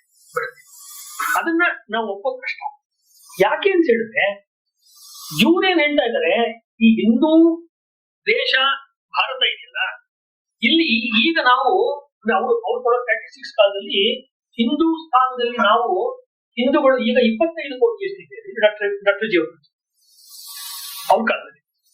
ಆದರೆ ಈ ದೇಶದಲ್ಲಿ 35 ಕೋಟಿ ಜನರಿದ್ದಾರೆ. ಒಟ್ಟು ಜನಸಂಖ್ಯೆ 35 ಕೋಟಿ, ಅದರಲ್ಲಿ 25 ಕೋಟಿ ನಾವು ಹಿಂದೂಗಳು. ಇನ್ನು 10 ಕೋಟಿ ಯಾರು? ಅವ್ರು ಹಿಂದೂಗಳು ಅದನ್ನು ವಿಶ್ಲೇಷಣೆ ಮಾಡ್ತಾರೆ. ನಮ್ಮನ್ನು ಬಿಟ್ಟು ಉಳಿದ 10 ಕೋಟಿ ಮಂದಿ ಎಲ್ಲಿಂದ ಬಂದರು? ಅವತ್ತಿನ ದಿನದಿಂದ ನಾವು ಕೇಳ್ತಿರೋ ಪ್ರಶ್ನೆ ಅದೇ. ಡಾಕ್ಟರ್ಜಿಯವರ ಭಾರತೀಯ ಕಥನ, ಇಷ್ಟು ಸಂಖ್ಯೆನಲ್ಲಿ ಹಿಂದೂಗಳು ಅಲ್ಲದೆ ಇರೋರು ಈ ಸೃಷ್ಟಿಯಾಗಿದ್ದಾರಲ್ಲ ಅಥವಾ ಇದಾರಲ್ಲ, ಇವ್ರು ಎಲ್ಲಿಂದ ಬಂದ್ರು? ಇವ್ರು ಇಲ್ಲಿದ್ದವ್ರು, ಇಲ್ಲಿಯವರು. ಅವರೆಲ್ಲ ಹಿಂದೊಮ್ಮೆ ನಮ್ಮವರೇ ಆಗಿ ಅವ್ರು ಹಿಂದೂಗಳು. ಹಾಗಾದ್ರೆ ಮುಂದೆ ಅವರು ಮುಸಲ್ಮಾನರಾಗಿದ್ದಾರೆ, ಕ್ರೈಸ್ತರಾಗಿದ್ದಾರೆ, ಕನ್ವರ್ಷನ್ ಒಳಗಾಗಿದ್ದಾರೆ, ಅದೆಲ್ಲರಿಗೂ ಗೊತ್ತಿದೆ. ನಾವೇನ್ ಹೇಳ್ತೀವಿ ಸಾಮಾನ್ಯವಾಗಿ ಹೇಳ್ಬೇಕಂದ್ರೆ ಅದು ಇಸ್ಲಾಮಿನ ಬರ್ಬರತೆಯ ಕಾರಣಕ್ಕೆ ಅಥವಾ ಕ್ರಿಶ್ಚಿಯಾನಿಟಿಯ ಒಂದು ಕುಟಿಲತೆಯ ಕಾರಣಕ್ಕೆ ಆಮಿಷಗಳನ್ನ ಒಡ್ಡಿ ಅವ್ರನ್ನ ಅಥವಾ ಪ್ರಾಣದ ಬೆದರಿಕೆಯನ್ನು ಒಡ್ಡಿ ಕನ್ವರ್ಟ್ ಪಾಯಿಂಟ್ ಅವ್ರಿಗೂ ಗೊತ್ತಿದೆ. ಕೇಳುವಂಥದ್ದು ಡಾಕ್ಟರ್ ಜಿ ಅವರು, ನಾವು ಅವರೆಲ್ಲರನ್ನು ಕಳೆದುಕೊಂಡಿದ್ದು ಏಕೆ? ಅಷ್ಟು 10 ಕೋಟಿ ಜನ ಯಾಕೆ ಹೋದ್ರು ನಮ್ಮ ಸಮಾಜದಲ್ಲಿ? 10 ಕೋಟಿ ಜನ ದೂರ, ಮತ್ತೆ ಇನ್ನೊಂದು ಜಾಸ್ತಿ. ನಾವು ಆಳವಾದ ನಿದ್ದೆಯಲ್ಲಿ ಮಗ್ನರಾಗಿದ್ದು ಅವ್ರ ಪಾಯಿಂಟ್. ಯಾವ್ದು ನೀವು ಆತ್ಮವಿಸ್ಮೃತಿ ಅಂತ ಹೇಳ್ತೀವಿ, ಸ್ವಯಂ ವಿಸ್ಮೃತಿ. ಹಿಂದೂ ಸಮಾಜದ ನಿದ್ದೆ ಅವ್ರನ್ನ ಅಂದ್ರೆ at no point is blaming others. ಇದು ಬಹಳ ಸ್ಪಷ್ಟ ಮಾಡ್ತಾರೆ. ಜಾತಿ ಸಮಸ್ಯೆ ಅದರಿಂದ ಹೀಗಾಗ್ತದೆ ಅವ್ರು ಹೇಳ್ತಾರೆ. ವಿದೇಶಿಯರು ಹಿಂಗೆ, ಅಥವಾ ಕೆಲವು ಹಿಸ್ಟಾರಿಯನ್ ಬರೆಯುವಂತ ಆರೋಗ್ಯ ಎತ್ತರದ ಕುದುರೆಗಳಿತ್ತು, ಉದ್ದನೆಯ ಕತ್ತಿಗಳಿತ್ತು, ಇದೆಲ್ಲ ಬರ್ತೀಯ ಇತಿಹಾಸ. ಯಾವ್ದು ಅಲ್ಲ, ಏನಾದ್ರೂ ಇರ್ಲಿ, ನಾವ್ ಯಾಕೆ ಹಿಂಗಾಗ್ತೀವಿ ಅಂದ್ರೆ ಅವ್ರು ಒಂದೇನೆ, ನಾವು ಆಳವಾದ ನಿದ್ದೆಯಲ್ಲಿ ಮಗ್ನರಾಗಿ ಪರದಾಸ್ಯ ಮುಸುಕಿರಲು, ಪರತತ್ವ ತುಂಬಿರಲು, ಸ್ವಾಭಿಮಾನದ ಜ್ವಾಲೆ ಪ್ರಜ್ವಲಿಸಿ ಅಲ್ವಾ ಬೆಳಗಿಸಿದೆ ಅಥವಾ ಮೊಳಗಿಸಿದೆ, ದೇಶ ಸೇವೆ ನೆರೆದು ಅಂತೆಲ್ಲ ಮುಂದಿಗೆ ಬರುತ್ತೆ. ಅಲ್ಲೇನ್ ಬರುತ್ತೆ? ನಿನಗೊಬ್ಬನಿಗೆ ಮಾತ್ರ ಬರಲಿಲ್ಲ ನಿದ್ದೆ, ಪದ್ಯದಲ್ಲಿ ಬರುತ್ತೆ. ಆ ನಿದ್ರೆ ಉಳಿದವರಿಗೆ ಒಂಥರ ಜೋಗಿದೆ. ಅಂದ್ರೆ ಈ ಒಂದು ಪಾಯಿಂಟ್ ನ ಸೊಲ್ಯೂಷನ್ ಮಾಡ್ಬಿಟ್ರೆ ಇದು ಸರಿಯಾಗುತ್ತೆ, ಇದೊಂದು ತೆಗೆದ್ಬಿಟ್ಟ. ಆ ರೀತಿ ಸಿಂಗಲ್ ಪಾಯಿಂಟೆಡ್ ಆಗಿರೋ ರೀತಿಯಲ್ಲಿ ಅವ್ರು ಹೋದ್ರೆ ನಮಗೆ ಒಂದು ಸಮಾಜವಾಗಿ, ಹಿಂದೂ ಸಮಾಜವಾಗಿ ನಮಗೆ ನಿದ್ರೆ ಇದೆ. ನಮ್ಮ ಅಜಾಗರೂಕತೆಯ ಕಾರಣಕ್ಕೆ, ನಮ್ಮ ಅನ್ಕಾನ್ಶಿಯಸ್ನೆಸ್ ಕಾರಣಕ್ಕೆ ನಾವು ವರ್ಷದಿಂದ ವರ್ಷಕ್ಕೆ ಅಥವಾ ದಶಕದಿಂದ ದಶಕಕ್ಕೆ ಹಿಂದೂಗಳಾಗಿದ್ದವರು ಬೇರೆ ಬೇರೆ ಗುಂಪುಗಳಿಗೆ ಅಥವಾ ಬೇರೆ ರಿಲಿಜನ್ಗಳಿಗೆ ಅಥವಾ ಬೇರೆ ಬೇರೆ ಐಡಿಯಾಲಜಿಗಳಿಗೆ ಹೋಗ್ತಾ ಇದ್ದಾರೆ. ಇದಕ್ಕೆ ಆ ವಿಚಾರಗಳು ಅಥವಾ ಅವರ ಒಂದು ಸ್ಟೈಲ್ಗಳು ಅಷ್ಟು ಸ್ಟ್ರಾಂಗ್ ಇದೆ ಅಂತ ಹೇಳಿದ್ರೆ ಏನು ಉಪಯೋಗ ಇಲ್ಲ. ಅದೇನಾಗತ್ತೆ, ಶತ್ರು ಹಿಂದಿಯಲ್ಲಿ ಹೇಳ್ತಾರೆ ಮಹಿಮಾ ಮಂಡಲ, ಇದು ಶತ್ರುವಿನ ವೈಭವೀಕರಣ ಮಾಡಿದಾಗ ನಮ್ಮ ಇವತ್ತಿನ 190 ಯೂಟ್ಯೂಬ್ಗಳು ಅದನ್ನೇ ಮಾಡ್ತಾರೆ. 10 ವರ್ಷದಲ್ಲಿ ಹಿಂದೂಗಳ ಕಥೆ ಮುಗಿತು ಆ ವರ್ಲ್ಡ್ ಅಂತ ನಾವೇ ಡೋಮ್ಸ್ಡೇ ದಿನ ಬರುತ್ತೆ, ದಿನ ಒಂದು 3 ಬರುತ್ತೆ, ಮುಗಿದೋಯ್ತು ನಮ್ಮ ಕತೆ. ಏನ್ ಮಾಡೋಣ ಇವಾಗ? EMI ಕಟ್ಬಿಡ್ತಾ ಇದೀವಿ, ಸಾಲ ಮಾಡ್ಕೊಂಡಿದೀವಿ, ಎಲ್ಲೋ ಮಾಡೋಣ. ಇನ್ನು ಮಕ್ಕಳು ಮರಿಯೆಲ್ಲ ಬೆಳಿಬೇಕಲ್ಲ, ಈ ಬೆಳಿಗ್ಗೆ ಅವ್ರನ್ನ ನಡೆಸಬೇಕು. ಇದು ಅವ್ರಿಗಿಂತ ಮುಂಚೆನೆ ಒಬ್ರು ಡಾಕ್ಟರ್ ಹೆಡ್ಗೇವಾರ್ ಅವ್ರಿಗಿಂತ ಪ್ರಾರಂಭದಲ್ಲೇನೆ ಈ ಹಿಂದೂ ವಿಚಾರವನ್ನು ಹೇಳ್ಬೇಕಾದ್ರೆ ಈ ರೀತಿಯ ಒಂದು ಭಾವನೆಯನ್ನು ಬೇರೆಯವರು ಕೂಡ ಒಂದು ಮಾಡ್ತಾ ಇತ್ತು. ಅದನ್ನು ಕೂಡ ನಾವು ನೋಡ್ಬೋದು. 1909 ಇಸ್ವಿನಲ್ಲಿ ಇದು ನಮ್ಮ ಇಲ್ಲಿರ್ತಕ್ಕಂಥ ಎಲ್ಲ ಚಿಂತಕರು ಎಲ್ಲ ಇದ್ದೀರಾ, ನಿಮ್ ಗಮನಕ್ಕೆ ತರಬೇಕಾದ್ರು, ಬಂಗಾಳದಲ್ಲಿ UN ಮುಖರ್ಜಿ ಹಿಂದುತ್ವದ ಬಗ್ಗೆ ಮೊದಲು ಪದದ ದೃಷ್ಟಿಯಿಂದ ಕಾಯಿನ್ ಮಾಡಿ ಚರ್ಚೆ ಮಾಡಕ್ ಶುರು ಮಾಡಿದವರು ಅವರು. ಸಾವರ್ಕರ್ ಅವ್ರು ಬರಕ್ ಮುಂಚೆನೆ 108 ಡೆಫಿನಿಷನ್ಸ್ ಇತ್ತು ಹಿಂದುತ್ವಕ್ಕೆ. ಇದು ಮೊದಲನೇನಲ್ಲ, ಆದ್ರೆ ಇದು ನಿಂತ್ಕೊಳ್ಳಿ. ಸಾವರ್ಕರ್ ಅವ್ರು ಕೊಟ್ಟ ಡೆಫಿನಿಷನ್ ಉಳಿತು ಕಾಲದ ಒಂದು ಪ್ರವಾಹದಲ್ಲಿ. 1909ರಲ್ಲಿ ಕೆಲವು ಚಿಂತಕರು ಹಿಂದೂಗಳ ಕಥೆ ಮುಗೀತು. ಯಾವಾಗ? 1909ರಲ್ಲಿ ಮುಗೀತು. ಇನ್ನು 2025 ನಾವು ಎಷ್ಟೋ ಜನ ಸೇರ್ಕೊಂಡಿದ್ದೀವಿ. ಇಬ್ಬರು ಚಿಂತಕರು ತರ್ಕಬದ್ಧವಾಗಿ ಹಿಂದೂಗಳ ಸಮಾಪ್ತಿ ಆಗ್ತಾ ಇದೆ, ಹಿಂದೂ ನಾಗರಿಕತೆ ಸಮಾಪ್ತಿ ಆಯ್ತು ಅಂತ ಬರೆದಿದ್ರು. ಅದ್ರೊಳಗೆ ಒಬ್ರು UN ಮುಖರ್ಜಿ ಅವರೊಂದು ಮಾತು ಹೇಳಿದ್ರು, Hindu is a dying race. ಇದೊಂದು ಮರಣದ ಕಡೆ, ಮರಣೋನ್ಮುಖವಾದ ಜನಾಂಗ, ಇವ್ರ ಕತೆ ಇಲ್ಲ. ಸೊ ಇದನ್ನ ಅನೇಕರು ಕೂಡ ಬೇರೆ ಬೇರೆ ಲೇಖಕರುಗಳು, ಅವರು ರಷ್ಯಾದ ಒಬ್ಬ ಲೇಖಕಿ ಅದೇ ಮಾತನ್ನೇ ಹೇಳಿದ್ರು. ಗ್ರೀಕಿನ ಗ್ರೀಸ್ ಅದನ್ನ ಬಾಬಾರಾವ್ ಸಾವರ್ಕರ್ ಮುನ್ನುಡಿಯನ್ನು ಕೂಡ ಬರೆದಿದ್ರು. ಅಂದ್ರೆ Greek warning to the Hindus ಅಂತ ಹೇಳಿ ಪುಸ್ತಕದಲ್ಲಿ ಗ್ರೀಕ್ ಸಂಸ್ಕೃತಿ ಹೆಂಗ್ ನಾಶವಾಯಿತೋ ಹೀಗೆ ನೀವು ನಾಶ ಆಗ್ಬಿಡ್ತೀರಾ, ಎಚ್ಚರಿಕೆ ಅಂತ ಆಕೆ ಗ್ರೀಕ್ ಮಹಿಳೆ ಎಚ್ಚರಿಕೆ ಕೊಟ್ಟಿದ್ದು. ಬಾಬಾರಾವ್ ಸಾವರ್ಕರ್ ಯಾರು ಡಾಕ್ಟರ್ ಜಿ ಅವ್ರ ಜೊತೆ RSS ನ ಬೇರೆ ಬೇರೆ ಚಟುವಟಿಕೆಗಳಲ್ಲಿ ತೊಡಕೊಂಡಿದ್ದು, ಅವರು ಅದಕ್ಕೆ ಮುನ್ನುಡಿಯನ್ನು ಬರೆದಿದ್ರು. ಅಂದ್ರೆ ಆ ಕಾಲದಲ್ಲಿ ಆತಂಕ ಇದ್ದಿದ್ದು ನಿಜ. ಈಗ ಸ್ವಲ್ಪ ಮುಂದಕ್ಕೆ ಹೋಗೋಣ. Very interesting. ನಾವು ಥಿಂಗ್ಸ್ ಬಿಕಮ್ ಮೋರ್ ಇಂಟ್ರೆಸ್ಟಿಂಗ್. ಯಾಕಂಗ ಅನ್ಸತ್ತೆ ನಮ್ಗೆ ಹಿಂದೂಗಳಿಗೆ ಭವಿಷ್ಯ ಇಲ್ಲ ಅಂತ? ಹಾಗಾಗಿ ಅದು ಈಗ ಇವತ್ತ ಯಾಕನ್ಸುತ್ತೆ ಅಂತ ಹೇಳಿದ್ರೆ, ಒಂದು ನಮಗೆ ಇರುವಂತ ಒಂದು ಪರಂಪರೆ, ನಮ್ಗಿರುವಂತಹ ಒಂದು ಚೈತನ್ಯಮಯವಾದ ಹಿಸ್ಟ್ರಿ, ಸಾವಿರಾರು ವರ್ಷಗಳ 5,000 ಅವಧಿ 10,000 ಅವಧಿ, ಒಟ್ಟಲ್ಲಿ ದೀರ್ಘಕಾಲದ ಇತಿಹಾಸ ಇದೆಯಲ್ಲ, ಇದ್ರ ಬಗ್ಗೆ ನಂಬಿಕೆ ಇರೋ ಚಿಂತನೆ ಒಂದು ಗುಂಪಿದೆ. ಹಿಂದೂ ವಿಚಾರ ಹೇಳೋರೊಳಗೆ ನಾನು ಇದು ಈ ತರದ್ ಎಷ್ಟೊಂದು ನೋಡಿದೀವಿ, ಇದೇನ್ ದೊಡ್ಡದಲ್ಲ ಇದು, ಈ ಸರ್ತಿನೂ ನಾವು ಹೇಗಾದ್ರೂ ಮಾಡಿ ಮತ್ತೆ ಗೆದ್ದು ಬರ್ತೀವಿ ನಾವು ಅನ್ನೋದು ಒಂದು. ಉದಾಹರಣೆಗೆ ನೆಹರು ಅವರು ಆದ್ಮೇಲೆ ಒಂದು ಯಾರೋ ಸಾವರ್ಕರ್ ಕೇಳೋದಂತ ಹೂ ಇಸ್ ಆಫ್ಟರ್ ನೆಹರು ಅಂತ, ನೆಹರು ಚಂದ್ರಗುಪ್ತನ ಈ ದೇಶದಲ್ಲಿ ಎಂತೆಂತ ರಾಜರು ಬಂದಿದ್ದಾರೆ, ಇನ್ನೊಬ್ಬ ಹುಡುಗರ್ತಾನೆ ಬಿಡಿ ಅಂತ ಅವ್ರು ಹೇಳಿರೋ ಕಾನ್ಫಿಡೆನ್ಸ್ ಇತ್ತು.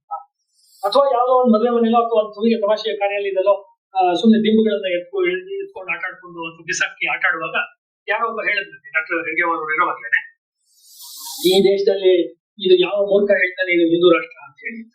ಅದು ಒಂದು ತಮಾಷೆಯಾಗಿದ್ದು ವಾತಾವರಣ ಸೀರಿಯಸ್ ಆಗ್ಬಿಟ್ಟು ಡಾಕ್ಟರ್ ಹೆಡ್ಗೆವರ್ ಹೇಳಿದ್ದು, ನಾನು ಕೇಶವ ಶ್ರೀರಾಮ್ ಹೆಡ್ಗೆವರ್ ಹೇಳ್ತೀನಿ ಇದು ಹಿಂದೂ ರಾಷ್ಟ್ರ. ಆಮೇಲೆ ನೆಕ್ಸ್ಟ್ ಅಬ್ಸರ್ವ್ ಮಾಡಿ ಮಾತು, ಅದು ನಮ್ಗೆ ವೈಚಾರಿಕ ಚರ್ಚೆಗೆ ಉದಾಹರಣೆ. ಈ ದೇಶದಲ್ಲಿ ಒಬ್ಬನೇ ಒಬ್ಬ ವ್ಯಕ್ತಿ ಹಿಂದೂವಾಗಿ ಉಳಿಯೋ ತನಕ ಇದು ಹಿಂದೂ ರಾಷ್ಟ್ರ.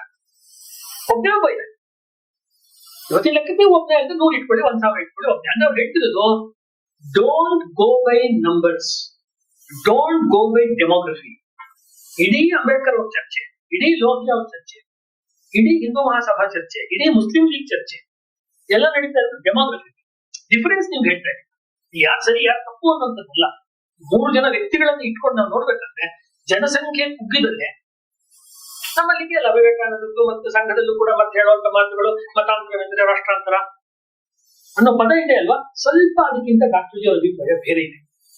ಮೂಲದ ಅವರ ಉಪನ್ಯಾಸಗಳ ಮಾತುಗಳು, ಒಳ್ಳುಳ್ಳ ಮಾತುಗಳು ಸಿಕ್ಕಿದೆಯೋ ನೋಡಿದ್ರೆ, ಎಲ್ಲಿ ತನಕ ನಮ್ಮ ಸೈನ್ಯದಲ್ಲಿ ಈಗ ಮಹಾಭಾರತ ತಗೊಳ್ಳಿ, ನಮ್ಮ ಸೈನ್ಯದಲ್ಲಿ 7 ಅಕ್ಷೋಹಿಣಿ ಇದೆ, ಅವ್ರ ಸೈನ್ಯದಲ್ಲಿ 11 ಅಕ್ಷೋಹಿಣಿ ಇದೆ.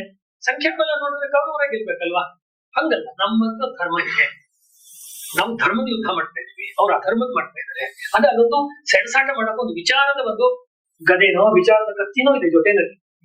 ಸೈನ್ಯದ ಕತ್ತಿ ಅಥವಾ ಗದೆ ಅಥವಾ ಕುದುರೆ ಜೊತೆಗೆ ಒಂದು ಪವರ್ಫುಲ್ ಆಗಿರೋ ಒಂದು ಮೆಸೇಜ್ ಇಟ್ಕೊಂಡಿದ್ದು ನಾವು ಹೋರಾಟ ಮಾಡ್ತೀವಿ. ಹಂಗಾಗಿ ನಾವು ವಾಪಸ್ಸು ಮೇಲಕ್ಕೆದ್ದು ಬಂದೇ ಬರ್ತೀವಿ. ಈ ಅರ್ಥದಿಂದ ಸುತ್ತ 5-6 ಶತ್ರುಗಳು ಇದ್ದಾಗ ಹಿಂದವಿ ಸಾಮ್ರಾಜ್ಯವನ್ನು ಕಟ್ಟಿದಂತ ಶಿವಾಜಿ ಇವ್ರು ಯಾವಾಗ್ಲೂ ಆದರ್ಶ. ಆ ಶಿವಾಜಿಗೆ ಮಾರ್ಗದರ್ಶನ ಮಾಡಿದಂತ ಸಮರ್ಥ ರಾಮದಾಸ್, ಇಲ್ಲಿಂದ ನಾನು ಮಾತನ್ನು ಶುರು ಮಾಡಿದೆ, ಅವರು ಡಾಕ್ಟರ್ ಜಿ ಅವ್ರಿಗೆ ಆದರ್ಶ ಆಗ್ತಾರೆ. ಅಂದ್ರೆ ಒಂದು ಹಿಂದೂ ಸಮಾಜದ ಆತಂಕವನ್ನ ರಾಜಕೀಯವಾಗಿ ನೋಡುತ್ತೆ. ಸ್ವಲ್ಪ ಇದನ್ನು ಬಿಡಿಸಿ, politically understanding the flight of the Hindus. ಅವತ್ತಾಗ್ಲಿ ಇವತ್ತಾಗ್ಲಿ ಹಿಂದೂಗಳ ಸಮಸ್ಯೆ, ಹಿಂದೂಗಳನ್ನು ರೆಪ್ರೆಸೆಂಟ್ ಮಾಡೋ ಒಂದು ಸರ್ಕಾರ ಇದೆ, ಹಿಂದೂಗಳನ್ನು ರೆಪ್ರೆಸೆಂಟ್ ಮಾಡೋ ಒಂದು ಪಕ್ಷ ಇಲ್ಲ. ಎಲ್ಲ ಹಿಂದೂ ಹೆಸರು ಹೇಳ್ಕೊಂಡು ಬರ್ತಾರೆ, ಆಮೇಲೆ ಅವರೆಲ್ಲ ಲಾಬಿ ಮಾಡ್ತಾರೆ. ಹೀಗೆ ಆಗಾಗಲೇ ಹೇಳ್ತಾರೆ, ಈಗಾಗಲೇ ಅದು ಒಂದ್ ಲೆಕ್ಕ. ಅದಲ್ಲ, ನಾವು ಮಾಡ್ತಿರುವಂತ ಚಿಂತನೆ, ನಾವು ಮಾಡ್ತಿರುವಂತ ಆಕ್ಷನ್, ಕಾರ್ಯಪದ್ಧತಿ ಅಂತ ನಾವು ಹೇಳಿದ್ವಿ, ಇದು ರಾಜಕೀಯಾತ್ಮಕವಾದಲ್ಲ, ಇದು ಸಾಂಸ್ಕೃತಿಕವಾದ್ದು, ಇದು ಸಾಮಾಜಿಕವಾದ್ದು. ನಾವು ಮಾಡ್ತಿರುವಂತ ಈ ಇಡೀ ಕೆಲಸ ಸೋಷಿಯಲ್ ಅಂಡ್ ಕಲ್ಚರಲ್ ಕೆಲಸವೇ ಹೊರತು ಇದು ಪೊಲಿಟಿಕಲ್ ಅಲ್ಲ. ಅನೇಕ ಸಂದರ್ಭಗಳಲ್ಲಿ ಬಂದು ಹಿಂದೂ ಮಹಾಸಭಾ ಜೊತೆನಲ್ಲಿ ಭಿನ್ನಾಭಿಪ್ರಾಯಗಳು ಮತ್ತು ಸ್ನೇಹ ಎರಡೂ ಇತ್ತು. ಮುಂಜೆಯವರಾಗ್ಲಿ ಸಾವರ್ಕರ್ ಆಗ್ಲಿ ತುಂಬಾ ಬೇಕಾಗಿತ್ತು. ಅಂದ್ರೆ ಇನ್ನೂ ಅನೇಕರು ಮಾಳವೀಯರು ಇಲ್ಲ. ಮದನ್ ಮೋಹನ್ ಮಾಳವೀಯರು ಅವ್ರು ಕೇಳ್ತಾರೆ, RSS ಪ್ರಾರಂಭ ಮಾಡಿದ್ಮೇಲೆ, ನಾನು ಅಲ್ಲಿ ಇಲ್ಲಿ ಬೇಕಾದಷ್ಟು ಕಡೆ ಚಂದ ಎಲ್ಲ ಎತ್ತಿ ಹಿಂದೂ ಮಹಾಸಭಾ ಇದನ್ನ ಬನಾರಸ್ ಹಿಂದೂ ಯೂನಿವರ್ಸಿಟಿ ಕಟ್ಟಿದೀನಿ, ನಿಮ್ಗೂ ಏನಾದ್ರು ನಾನು ಫಂಡ್ ಕಲೆಕ್ಟ್ ಮಾಡ್ಕೊಡ್ಬೇಕಂತ ಕೇಳ್ತಾರೆ. ಇಲ್ಲ ಇಲ್ಲ, ನನಗೆ ಫಂಡ್ ಬೇಡ, ನಿಮ್ಮಂತ ಹಿರಿಯರ ಆಶೀರ್ವಾದ ಬೇಕು. ವಾಪಸ್ ಅವ್ರು ಹೇಳ್ತಾ ಇರೋದು ಆ ವ್ಯಕ್ತಿ ಮಾಸ್ ಮೂವ್ಮೆಂಟ್ ಅಂತ ನಾನು ಶುರು ಮಾಡಿದ್ನಲ್ಲ, ಕೇಶವ ಚಂದ್ರ ಸೇನ್ನಿಂದ ಹಿಡಿದು ಲೋಹಿಯಾ ಅವರು ಅಥವಾ ಅಂಬೇಡ್ಕರ್ ಅವ್ರ ತನಕ, ಅವರು ಇಂಡಿವಿಜುವಲ್ ಆಗಿರೋ ವ್ಯಕ್ತಿಗೆ ಗಮನ ಕೊಟ್ಟು ಅವರನ್ನ ಬೆಳೆಸಬೇಕು, ಅವ್ರಿಗೊಂದು ಪ್ರೇರಣೆಯನ್ನ ಕೊಡಬೇಕು, ಅಥವಾ ಅವರಲ್ಲಿ ಒಂದು ಹಿಂದೂ ನೈತಿಕತೆಯನ್ನ ಅಥವಾ ಒಂದು ಕ್ಷಾತ್ರವನ್ನ ಜಾಗೃತ ಮಾಡ್ಬೇಕು ಅನ್ನೋಕ್ಕಿಂತ ಈ ಪ್ರಾಬ್ಲಮ್ ಇದೆ, ಈ ಪ್ರಾಬ್ಲಮ್ ನಾವು ಡಿಸ್ಮೈಂಟಲ್ ಮಾಡಬೇಕು. ಪ್ರಾಬ್ಲಮ್ ಅಂದ್ರೆ ಯಾರು ತಪ್ಪಾಗಿ ತಿಳಿಯಲ್ಲ ಅನ್ನೋದಾದ್ರೆ ಈ ಶಬ್ದದಲ್ಲಿ ಹೇಳ್ತೀನಿ, ಮ್ಯಾನೇಜ್ಮೆಂಟ್ ಶಬ್ದವನ್ನು ಬಳಸಿ. IT ಮ್ಯಾನೇಜ್ಮೆಂಟ್ ಅಲ್ಲಿ ಒಂದು ಪದ ಇದೆ, ಫೈರ್ ಫೈಟಿಂಗ್ ಮೋಡ್ ಅಂತ ಇದೆ. ಬೆಂಕಿ ಬರ್ತಾ ಇದೆ, ನೀರು ತಗೊಂಡು ಹಾರಿಸು ಅಥವಾ ಮರಳು ತಗೊಂಡು ಹಾರಿಸು, ಮತ್ತೆ ಬೆಂಕಿ ಅಲ್ಲಿ ಬರುತ್ತೆ, ಹಾರಿಸು. ಬೆಂಕಿ ಬರ್ತಾನೆ ಇರುತ್ತೆ, ಎಲ್ಲಿಂದ ಮೂಲ ಬರ್ತಾ ಇದೆ ಅಂತ ಹುಡುಕಿ ಅದೊಂದು 50 ವರ್ಷ ಬರೆದಂಗೆ ನಿಲ್ಲಿಸ್ಬೇಕಲ್ಲ. ಇವ್ರ ಮಾದರಿ ಆ ರೀತಿ ಸಮಸ್ಯೆಗೆ ಅವಾಗವಾಗ ಪರಿಹಾರವನ್ನು ಕೊಡ್ತಾ ಹೋದಾಗ you are fighting the battle outside. ಅದ್ ಬೇಕು, ಅದನ್ನು ಮಾಡಿದ್ದಾರೆ. ನಾಗ್ಪುರದಲ್ಲಿ ಲಕ್ಷ್ಮೀ ಪೂಜೆ ಸಂದರ್ಭದಲ್ಲಿ ಮುಸಲ್ಮಾನ ಯುವಕರು ಹಿಂದೂ ಯುವತಿಯರನ್ನ ಛೇಡಿಸ್ತಾ ಇದ್ದಾಗ ಅದಕ್ಕೆ ಒಂದು ತಂಡವನ್ನು ಕಟ್ಟಿ ಅದಕ್ಕೆ ಅವ್ರಿಗೇನ್ ಪಾಠವನ್ನು ಕಲಿಸ್ಬೇಕೋ ಕಲಿಸೋದು ಆ ರೀತಿ ಇದೆ. ಇಲ್ವೇ ಇಲ್ಲ ಅಂತ ನಾನು ಹೇಳ್ತಿಲ್ಲ. ಹಿಂದೂಗಳಲ್ಲಿ ಶಾಶ್ವತವಾಗಿ ಕ್ಷಾತ್ರ ಗುಣ ಶಾಶ್ವತವಾಗಿ ನೆಲೆಗೊಳ್ಬೇಕಾದ್ರೆ ಏನಾದ್ರೂ ಮೆಕ್ಯಾನಿಸಮ್ ಇದೆಯಾ, ಅದಕ್ಕೆ ನಾವು ಒಂದು ಮಾಡೆಲ್ ನ ತಯಾರು ಮಾಡಕ್ಕಾಗತ್ತಾ ಅನ್ನೋದನ್ನ ಅವರು ದೀರ್ಘವಾಗಿ ಯೋಚನೆ. ಪ್ರಾಯಃ ಅವ್ರಿಗೆ ಹಿಂದೂ ಸಮಾಜದ ಸ್ಥಿತಿ, ದುಸ್ಥಿತಿ ಅಥವಾ ಪರಿಸ್ಥಿತಿ ಇವುಗಳ ಚಿತ್ರಣ ಅವ್ರಿಗೆ ರಾಮದಾಸರ ಬರವಣಿಗೆಯಿಂದ ಅವ್ರಿಗೆ ಚೆನ್ನಾಗಿ ಸಿಕ್ಕಿತ್ತು ಅಂತ ಹೇಳ್ಬೋದು. ಈ ಉದಾಹರಣೆಗೆ ಹಿಂದೂಗಳಲ್ಲಿ ಇರ್ತಕ್ಕಂಥ ಬಹಳ ದೊಡ್ಡ ಗುಣ ಏನಪ್ಪಾ, ನಮ್ಮೆಲ್ಲರಲ್ಲೂ ಇರ್ತಕ್ಕಂಥದ್ದು ಬಹಳ ದೊಡ್ಡ ಆಧ್ಯಾತ್ಮ ಗುಣ. ಆಧ್ಯಾತ್ಮ ಗುಣವನ್ನು ಇವರು ಒಪ್ಕೊಳ್ತಿದ್ರು. ವ್ಯತ್ಯಾಸ ಏನು ಅಂತ ಹೇಳಿದ್ರೆ, ಆಧ್ಯಾತ್ಮ ಗುಣ ಅನ್ನುವಂಥದ್ದು ಮಹಾಪುರುಷರಲ್ಲಿರುತ್ತೆ, ಯಾರು ದೊಡ್ಡ ದೊಡ್ಡ ವ್ಯಕ್ತಿಗಳಿರುತ್ತೆ, ನಾವೆಲ್ಲ ಸಾಮಾನ್ಯರು. ಯಾರೋ ಶಿವಾಜಿಲಿರುತ್ತೆ, ಯಾರೋ ಲೋಕಮಾನ್ಯ ತಿಲಕದಲ್ಲಿರುತ್ತೆ, ಬೇಡ ಗಾಂಧೀಜಿಯವರಲ್ಲಿರುತ್ತೆ. ಹೀಗೆ ಆ ಕಾಲದಲ್ಲಿ ಯಾರಿದ್ರು ಅವರಲ್ಲಿ ಅದೆಲ್ಲ ಇರುತ್ತೆ ಅನ್ನುವ ರೀತಿಯಲ್ಲಿ ಇರುವ ಈ ಅವತಾರವಾದ ಇದೆಯಲ್ಲ, ಅವತಾರವಾದ ಅಂದ್ರೆ ಎಷ್ಟೇ ಚೆನ್ನಾಗಿದ್ರು ಕೂಡ ಹಿಂದೂ ಸಮಾಜದ ಸ್ವರಕ್ಷಣೆಗೆ ಅಥವಾ ಅದರ ಲಾಂಗಿವಿಟಿಗೆ, ಅದರ ದೀರ್ಘವಾದ ಆಯುಷ್ಯಕ್ಕೆ ಇದು ಉಪಯೋಗ ಬರುತ್ತಾ. ಅಂದ್ರೆ ನಮ್ಮ ಸುತ್ತಮುತ್ತ ಇರುವ ಅಥವಾ ನಿನ್ನೆ ಮೊನ್ನೆ 500 ವರ್ಷ 600 ವರ್ಷದ ಹಿಂದೆ ಆಗಿದ್ದ ದೊಡ್ಡ ವ್ಯಕ್ತಿಗಳನ್ನು ಅವತಾರ ಪುರುಷರು ಅಂತ ಇಟ್ಕೊಂಡ್ಬಿಟ್ರೆ ಹಿಂದೂ ಸಮಾಜಕ್ಕೆ ಮಾರಕವೇ ಉಪಯುಕ್ತತೆ ಉಪಯೋಗ ಆಗೋದಿಲ್ಲ. ಇದು ಬಹಳ ಸ್ಪಷ್ಟವಾದ ಅಭಿಪ್ರಾಯ. ಕೆಲವೊಂದ್ ಕಡೆ ಲೋಕಮಾನ್ಯ ತಿಲಕರಿಗೆ 4 ಕೈಗಳನ್ನ ಅಂಟಿಸಿ ಒಂದು ಅವರ ಚಿತ್ರಕ್ಕೆ ವಿಷ್ಣುವಿನ ಅವತಾರ ಮಾಡಿದಾಗ ಇಲ್ಲ ಹೀಗೆ ಮಾಡಬಾರ್ದು ಅಂತ ಅವ್ರು ಹೇಳುವಾಗ ಅವರು ಅವತಾರವಾದವನ್ನು ಅವ್ರು ಖಂಡಿಸ್ತಾ ಇದ್ದಾರೆ. ಅಂದ್ರೆ ಏನೋ ವೈಚಾರಿಕವಾದನ್ನು ಖಂಡಿಸ್ತೀನಿ, ಲೇಖನ ಬರೀತೀನಿ, ಹಂಗಲ್ಲ, ಹಂಗ್ ಮಾಡ್ಬೇಡಿ, ಅದು ಕಷ್ಟ, ಅದು ಸಾಧ್ಯ, ಕಷ್ಟ sir, possible, difficult but possible ಅನ್ನುವಷ್ಟನ್ನು ಅವರು ಯಾವತ್ತೂ ಅವ್ರು ಇದನ್ನ ಕೊಡ್ತಾ ಹೋಗಿ. ಹೀಗಾಗಿ ಹಿಂದೂ ಸಮಾಜದ ಉದ್ಧಾರಕ್ಕೆ ಅವ್ರಿಗಿದ್ದ ಒಂದೇ, ಅವ್ರಿಗೆ ಒಂದೊಂದು ಪಾಯಿಂಟ್ ಗಳಲ್ಲಿ ಅವ್ರಿಗೆ ಬದಲಾವಣೆ ಅನ್ನೋದು ನಾವು ತಗೊಂಡಿದ್ದೀವಿ. ಅಂದ್ರೆ ಭಾಷಾ ವಿಚಾರದಲ್ಲಿ ಸಂಸ್ಕೃತವನ್ನು ರಾಷ್ಟ್ರ ಭಾಷೆ ಮಾಡ್ಬೇಕು, ಅದೊಂದು ಪಾಯಿಂಟ್ ಮಾಡೋಣ. ಅಥವಾ ಯಾವ್ಯಾವ್ದೋ ಪರಕೀಯರ ದಾಳಿಗೆ ತುತ್ತಾಗಿರೋ ದೇವಸ್ಥಾನಗಳಿದೆ, ಅದನ್ನೆಲ್ಲ ಪುನರ್ ನಿರ್ಮಾಣ ಮಾಡೋಣ, 30,000 ಅಥವಾ 25,000 ದೇವಸ್ಥಾನಗಳನ್ನ, ಈ ತರ ಪ್ರಾಜೆಕ್ಟ್ ಹೋಗ್ತೀವಿ. ಅಥವಾ ಯಾರೋ ಕನ್ವರ್ಟ್ ಆಗಿ ಕ್ರಿಶ್ಚಿಯನ್ ಆಗಿದ್ದಾರೆ, ಅವರನ್ನ ಇದು ಮಾಡೋಣ. ಅಥವಾ ಶ್ರದ್ಧಾನಂದರು ಮಾಡಿದಂತೆ ಒಂದು ಲಕ್ಷಾಂತರ ಜನ ರಜಪೂತ್ರನ್ನ ರಾಜಸ್ಥಾನದಲ್ಲಿ ಅವರು ಸುಧಿ ಆಂದೋಲನ ಮಾಡಿ ವಾಪಸ್ ಕರ್ಕೊಂಡು ಬಂದ್ರಲ್ಲ ಹಿಂದೂಗಳ, ಆ ರೀತಿ ಮಾಡೋಣ ಅನ್ನೋದು ನಾವು ಮಾಡ್ಲೇ ಇರುತ್ತೆ ಇಡೀ ಅವ್ರ ಜೀವನದಲ್ಲಿ. ಆ ರೀತಿಯ ಯಾವ ಚಮತ್ಕಾರವಾಗಿ ಪೇಪರ್ ನಲ್ಲಿ ದೊಡ್ಡದಾಗಿ ಕಾಣಿಸಬಹುದಾದಂತ, ಹತ್ತಾರು ಕಾಲ ನೆನಪಿಡಬಹುದಾದಂತ ಘಟನೆಗಳನ್ನು ಅವ್ರು ಮಾಡ್ಲೇ ಇಲ್ಲ. RSS ಸ್ಥಾಪನೆ ಮಾಡಕ್ ಮುಂಚೆ ಅವ್ರು ಮಾಡಿದಂತ ಅನೇಕ ಸಂಘಟನೆಗಳಲ್ಲಿ ಒಂದು ಸಂಘಟನೆಯಿಂದ ನಾವೆಲ್ಲರೂ ವಾರಕ್ಕೊಂದ್ಸತಿ ಸೇರೋದು, ನಾವು ಸೈಕಲ್ ತಗೊಂಡು ಸುತ್ಕೊಂಡ್ಬರೋದು, ಅಥವಾ ವಾರಕ್ಕೊಂದ್ಸತಿ ಸೇರೋದು ಯಾವ ಒಂದು ಜಾಗದಲ್ಲಿ ಹಾಲು ಕುಡಿತೀವಿ. ನೀನು 5 ಲೋಟ ಕುಡಿತೀಯ, ನಾನು 8 ಲೋಟ ಹಾಲು ಕುಡಿತೀನ, ಇಷ್ಟೇನೆ. ತುಂಬಾ ತಮಾಷೆ ಅನ್ಸುತ್ತೆ. ನೀವು ಮಾಡರ್ನ್ ಸಂಘಟನಾ ಶಾಸ್ತ್ರ ಅಂತ ಯಾವ್ದಿದೆ, ಆರ್ಗನೈಸೇಷನ್ ಬಿಲ್ಡಿಂಗ್ ಆಕ್ಟಿವಿಟಿ ದೃಷ್ಟಿಯಿಂದ ನೋಡಿದ್ರೆ ತುಂಬಾ ತಮಾಷೆ ಅನ್ಸುತ್ತೆ. ಇದ್ರಲ್ಲಿ ಏನ್ ವಿಶೇಷವಾಗ್ತಿದೆ? ನಾವೆಲ್ಲ ಒಂದ್ ಕಡೆ ಸೇರ್ಕೊಳ್ಳೋದಂತೆ, ಹಾಲು ಕುಡಿಯೋದಂತೆ, ಇನ್ನೇನೋ ಮನೆಗೆ ಹೋಗಿ ಇನ್ನೇನೋ ತಿಂಡಿ ತಿನ್ನೋದಂತೆ. ಈ ಮಾದರಿಯನ್ನು ನಾವು ಯಾಕೆ ತಗೊಂಡ್ರೆ, ಭಾರತೀಯ ಸಮಾಜ ಇದೊಂದು ಅಸ್ತವ್ಯಸ್ತವಾಗಿದೆ. ಒಂದ್ಸತಿ ಹೇಳಿದ್ರೆ ಆ ಹೇಳಿದ ಟೈಮ್ನಲ್ಲಿ ಸ್ಫೂರ್ತಿ ತಗೊಳ್ತಾರೆ. ಸ್ಫೂರ್ತಿ ತಗೊಂಡು ನೀವು ಹೇಳಿರೋ ಕೆಲಸ ಮಾಡ್ಕೊಡ್ತಾರೆ. ನೋಡಿ ನೀವು ಆಮೇಲೆ KJವಾಳ ಗೆಲ್ಲಿಸ್ತಿಲ್ವಾ, ಹಾಗೆ ಮಾಡ್ಬಿಡ್ತಾರೆ. ಅದೊಂದು ಕಮಿಟ್ಮೆಂಟ್ ಇರೋದು. ಆ ಕಾಲದಲ್ಲಿ ಅದೊಂದು ಬಹಳ ಪಾಸಿಟಿವ್ ಆಗಿ ಬೆಳೆಯುತ್ತೆ ಅಂತ ಅನ್ಸಿತ್ತು ಎಲ್ಲರಿಗೂ. ಅದೇ ಒಂದು ಆಂದೋಲನ ತರ ಬರುತ್ತೆ, ಒಂಥರ ಈ ಸೋಡಾ ಬಾಟ್ಲು ತೆಗೆದಲ್ಲಿ ಎಲ್ಲ ಎನರ್ಜಿ ಅನ್ನೋದು ಸ್ವಲ್ಪ ಹೊತ್ತು ಹೋಗುತ್ತೆ ಅಲ್ವಾ. ಗಾಂಧೀಜಿ ಅಂತ ಗಾಂಧೀಜಿನೇ ಒಂದು ಆಂದೋಲನವನ್ನ ಕ್ರಿಯೇಟ್ ಮಾಡಿ, ಎರಡನೇ ಆಂದೋಲನ ಕ್ರಿಯೇಟ್ ಮಾಡಕ್ಕೆ 10 ವರ್ಷ ಗ್ಯಾಪ್. ಗಮನಿಸಿ, ಒಂದು ಆಂದೋಲನ ಇನ್ನೊಂದು 10 ವರ್ಷ ಆದ್ಮೇಲೆ ಅವ್ರು ಕ್ವಿಟ್ ಇಂಡಿಯಾ ಮೂವ್ಮೆಂಟ್ ಮಾಡ್ತಾರೆ. ಅಂದ್ರೆ ಎಲ್ಲಿಂದ ತರ್ತೀರಾ ಅದಕ್ಕೆ ಮೊಬಿಲೈಸೇಷನ್ ರಿಸೋರ್ಸಸ್ ಎಲ್ಲಿಂದ ತರ್ತೀರಾ? ಆ ಜನಗಳಿಗೆ ಒಂದು ಉತ್ಸಾಹ ತುಂಬುದು, ಆ ಪಾಂಪ್ಲೆಟ್ ಮಾಡೋದು, ಪ್ರಚಾರ ತಂತ್ರ ಮಾಡೋದು, ಅದಕ್ಕೆ ಕಾರ್ಯಕರ್ತರನ್ನು ಜೋಡಿಸೋದು, ಇದೊಂದು ಡೈಲಿ ಆಕ್ಟಿವಿಟಿ ಆಗುತ್ತೆ. ಇವ್ರಿಗಿಂತ ಇವ್ರು ಮಾಡ್ಕೊಂಡು ಬಂದಂತದ್ದು ದಾರಿ ಯಾವುದು, ಇವ್ರು ಹುಡುಕ್ತಿದ್ದಂತ ದಾರಿ ಯಾವುದು ಅಂತ ಹೇಳಿದ್ರೆ, ನಾವ್ ಇಷ್ಟನ್ನೆಲ್ಲ ಯಾಕೆ ಮಾಡ್ತಾ ಇದ್ವಿ? ಒಂದು ನಮ್ಮ ಕಾಲದಲ್ಲಿ ಇರುವಂತ ಒಂದು ಪರಕೀಯ ದಾಳಿ ಅಥವಾ ಪರಕೀಯರ ಆಕ್ರಮಣ, ಅದನ್ನ ಅವ್ರು ಹೆಚ್ಚು ಕಡಿಮೆ ಅವ್ರು ಇಂಪೀರಿಯಲ್ ಅಂತಾನೆ ಕರೀತಾರೆ, ಸಾಮ್ರಾಜ್ಯಶಾಹಿ ಬ್ರಿಟಿಷ್. ಅವರು ತುಂಬಾ ಕ್ಲಿಯರ್ ಆಗಿ ಬಂಡವಾಳಶಾಹಿಯ ವಿರುದ್ಧ ವಾಸ್ ಅಗೇನ್ಸ್ಟ್ ಕ್ಯಾಪಿಟಲಿಸಂ.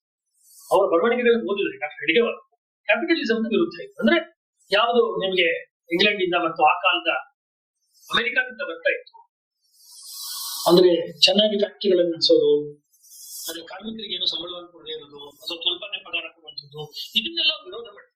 ವಿರೋಧ ಮಾಡ್ತಾನೆ ತಮ್ಮ ವಿಚಾರ ಮಾರ್ಕ್ಸ್ವಾದ ಅಥವಾ ಕಮ್ಯುನಿಸ್ಟ್ ಅಲ್ಲ ಅನ್ನೋ ಕಡೆಗೂ ಅದನ್ನು ಬಂದು ನಿಲ್ಲಿಸುವ ವಿವೇಕ ಅವರಿತ್ತು. ಅಂದ್ರೆ ಕಾರ್ಮಿಕರ ಸಮಸ್ಯೆಯನ್ನು ಮಾತಾಡಿದ ತಕ್ಷಣ ನೀವೇನ್ ಕಮ್ಯುನಿಸ್ಟ್ ಆಗ್ಬಿಡಲ್ಲ, ನೀವೇನ್ ಮಾರ್ಕ್ಸ್ವಾದಿ ಆಗ್ಬಿಡ್ತೀರಾ ಅನ್ನುವ ತಿಳುವಳಿಕೆಯನ್ನು ಇಟ್ಕೊಂಡೇ ಅವರು ಅನೇಕ ಸತಿ ಆ ರೀತಿಯ ಹೋರಾಟಗಳನ್ನು ಅವರು ಮಾಡಿದರು. ನ್ಯೂಸ್ ಪೇಪರ್ಗಳಿಗೆ ಬಂದಾಗ ಬೇರೆ ಬೇರೆ ಪತ್ರಿಕೆಗಳನ್ನು ಅವರೇ ಹುಟ್ಟಾಕರು ಅಥವಾ ಬೇರೆಯವರು ಹುಟ್ಟಾಕಿರೋ ತುಂಬಾ ಜನ ಇದಕ್ಕೆ ಗಮನ ಕೊಟ್ಟಿರಲಿಲ್ಲ ಈ ಅಂಶಕ್ಕೆ. He was a journalist.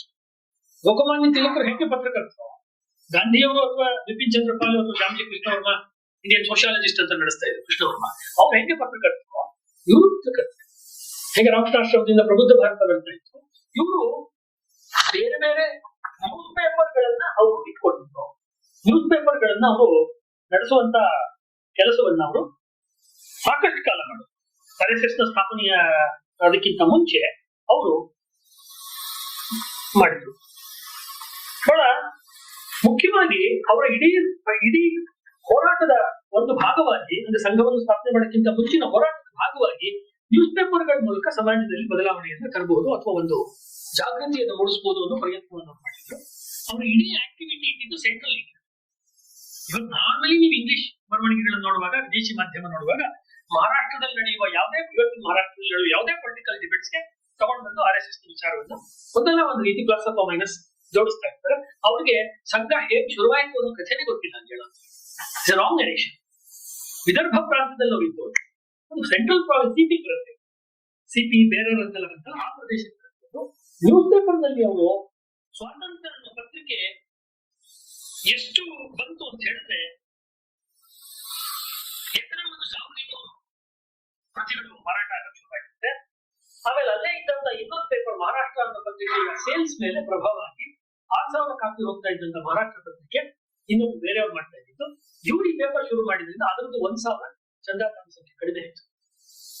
ಯಾವುದೇ ಕೆಲಸ ತಗೊಂಡ್ರೆ ಪರಿಣಾಮಕಾರಿಯಾಗಿ ಮಾಡ್ಬೇಕು ಅನ್ನೋದು ಅವರ ವ್ಯಕ್ತಿತ್ವದ ಭಾಗ. ಸುಮ್ಮನೆ ನಾನು 50 ಕಾಪಿ ಹಂಚ್ಕೊಡ್ತೀನಿ ನನ್ನ ಸ್ನೇಹಿತರಿಗೆಲ್ಲ, ಆ ತರದ ಉದಾರ ಬುದ್ಧಿ ರೀತಿ ಕೆಲಸದ್ದು ಸಾಮಾಜಿಕ ಕೆಲಸ ಅಲ್ಲ ಅದು. ಅದರಿಂದ ಎಫೆಕ್ಟ್ ಪರಿಣಾಮ ಆಗ್ಬೇಕು ಅನ್ನೋದನ್ನ ನಾವು ನೋಡ್ಕೊಂಡು ಮಾಡ್ತೀವಿ. ಈ ಉದಾಹರಣೆಗೆ ನೋಡಿ, ನನಗೆ ವೈಚಾರಿಕವಾಗಿ ವಿರೋಧವಿರೋರು ಮಾಡಿರುವ ತಪ್ಪು ಕೆಲಸಗಳನ್ನ ನಾನು ವಿರೋಧ ಮಾಡಿ ಪೇಪರ್ ಅಲ್ಲಿ ಬರೀತೀನಿ, ಎಲ್ಲರೂ ಬರೀತಾರೆ.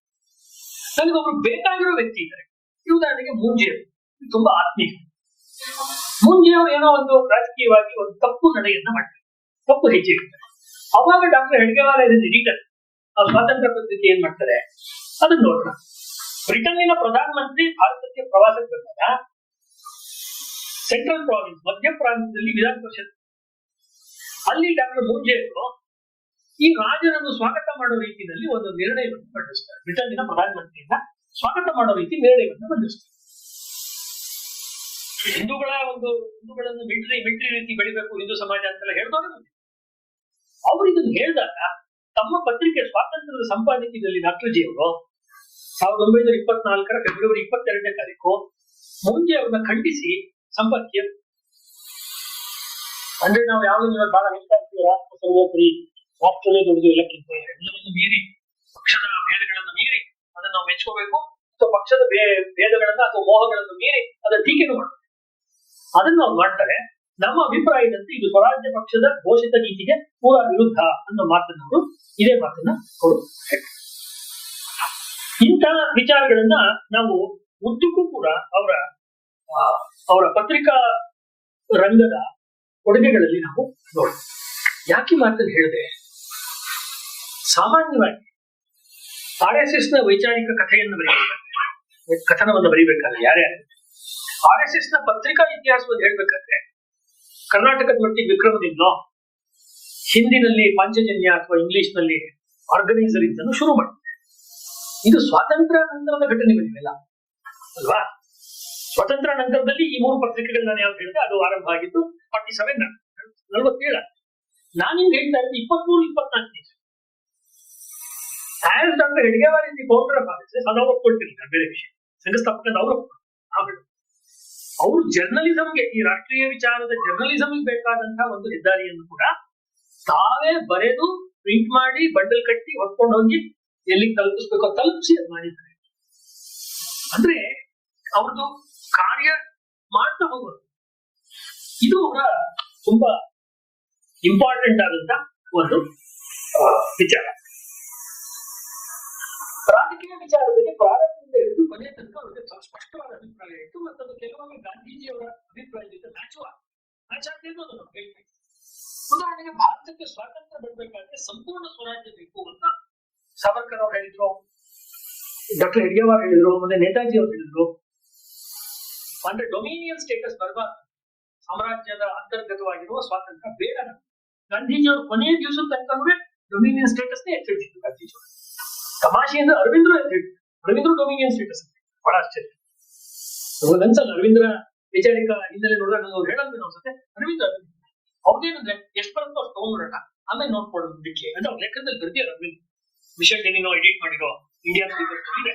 ಅವರು ಡಾಕ್ಟರ್ ಹೆಡ್ಗೇವಾರ್ ಹೇಳಿದ್ರು ಭಾರತಕ್ಕೆ ಸಂಪೂರ್ಣ ಸ್ವಾತಂತ್ರ್ಯ ಬೇಕು ಅನ್ನೋದು ಅವರ ಒಂದು ಅಭಿಪ್ರಾಯ. ಸಾಮ್ರಾಜ್ಯಾಂತರ್ಗತ ಸ್ಥಾನಮಾನದ ಹೆಸರಿನಲ್ಲಿ ಪೂರ್ಣ ಸ್ವಾತಂತ್ರ್ಯದ ಗುರಿಯನ್ನು ಬಲಿ ಕೊಡಲು ಸಾಧ್ಯವಿಲ್ಲ. ಪೂರ್ಣ ಸ್ವರಾಜ್ಯ, ಪೂರ್ಣ ಸ್ವಾತಂತ್ರ್ಯ ಬೇಕು ಅನ್ನೋದು ಡಾಕ್ಟರ್ ಜಿ ಅವರು ಸ್ಪಷ್ಟ ನಿಲುವು ಅಂತ 1950ನೇ ಇಸ್ವಿ ಜುಲೈ 23 ಆರ್ಗನೈಸರ್ ನಲ್ಲಿ ಏಕನಾಥ್ ರಾನಡೆ ಅವರು ನೇರ ಹೇಳಕ್ಕೆ ಟ್ರೈ ಮಾಡ್ತಾರೆ. RSS has its own intellectuals, home intellectuals. ತನ್ನ ಶಾಖೆ ಅಥವಾ ತನ್ನ ಗರಡಿಯಲ್ಲೇ ತಯಾರಾಗಿರುವ ಅನೇಕ ಬುದ್ಧಿಜೀವಿಗಳು ಅಥವಾ ಬೌದ್ಧಿಕ ಕ್ಷೇತ್ರದ ವ್ಯಕ್ತಿಗಳು ಸಂಘದ ಒಳಗಡೆಯಲ್ಲಿ. ತುಂಬಾ ಸತ್ಯ ಸಂಘಕ್ಕೂ ಅರಿವು. ಬೇರೆ ಕಡೆಯಿಂದ ಯಾರು ಇಂಟೆಲೆಕ್ಚುಯಲ್ಸ್ ಇದ್ದಾರೆ, ಅವ್ರು ಹೇಳಿದ ಒಪಿನಿಯನ್ಸ್ ನಾವು ಸೆಕೆಂಡ್ ಮಾಡ್ತಾ ಇದೀವಿ ಅಥವಾ ಅವ್ರನ್ನ ಕರೆಸ್ತಾ ಇದೀವಿ ಅನ್ನೋದು ನಿಜವೇ. Sangh had its own intellectuals and the first intellectual is doctor Hedgewar himself. Doctor ಹೆಡ್ಗೇವಾರೇ ಒಬ್ಬ ಬೌದ್ಧಿಕ ವ್ಯಕ್ತಿ, ಕೇವಲ ಸಂಘಟನಾತ್ಮಕ ವ್ಯಕ್ತಿ. ಅದನ್ನು ಬಂದ್ಬಿಟ್ಟಿದೆ.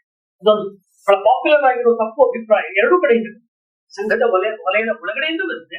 ಸಾಮಾಜಿಕವಾಗಿ ಲೋಕಿ ಅವರು ಥಿಂಕರ್ ಅಂದ್ರೆ ಯಾರಿಗೂ ಸಮಸ್ಯೆ ಇಲ್ಲ. ಹೌದು, ಡಾಕ್ಟರ್ ಅಂಬೇಡ್ಕರ್ ಥಿಂಕರ್ ಬಹಳ ದೊಡ್ಡ ಥಿಂಕರ್, ದೊಡ್ಡ ರೈಟರ್, ಅಲ್ಮಾರೇ ಬೇಕಾ ಅಲ್ವಾ. ಇನ್ನೊಂದು ಗುರೂಜಿ ಅವರ ಬರವಣಿಗೆಗಳ ಪುಸ್ತಕಗಳ ಸಂಪುಟ ನೋಡಿದ್ರು ಅವರು ಏನ್ ಗೊತ್ತಾಗುತ್ತೆ, ಪುಸ್ತಕವನ್ನು ಬರೆದ್ರೆ, ನ್ಯೂಸ್ ಪೇಪರ್ ಮಾಡಿದ್ರೆ ಇಂಟೆಲೆಕ್ಚುಯಲ್, ಸಮಾಜದ ನಡುವೆ ಕೆಲಸ ಮಾಡಿ ಮಾತಿನ ಮೂಲಕ, ಅಂದ್ರೆ ಯಾವ್ದೊಂದು ನೀವು ಏನ್ ಹೇಳ್ಬೋದು, ಒಂದು ಮೌಖಿಕ ಪರಂಪರೆ ಇದೆಯಲ್ಲ, ಮೌಖಿಕವಾಗಿ ಹೋಗ್ತವರ ಓರಲ್ ಟ್ರೆಡಿಷನ್ ಅಲ್ಲಿ ಹೋಗ್ತವಾಗ ದೊಡ್ಡ ಭ್ರಮೆ ನಮ್ಮ ಕಾಲದಲ್ಲಿ ಇಂಟೆಲೆಕ್ಚುಯಲ್ ಭ್ರಮೆ ಇನ್ನೊಂದಿಲ್ಲ ಬುದ್ಧಿಜೀವಿಗಳ ಕ್ಷೇತ್ರದಲ್ಲಿ.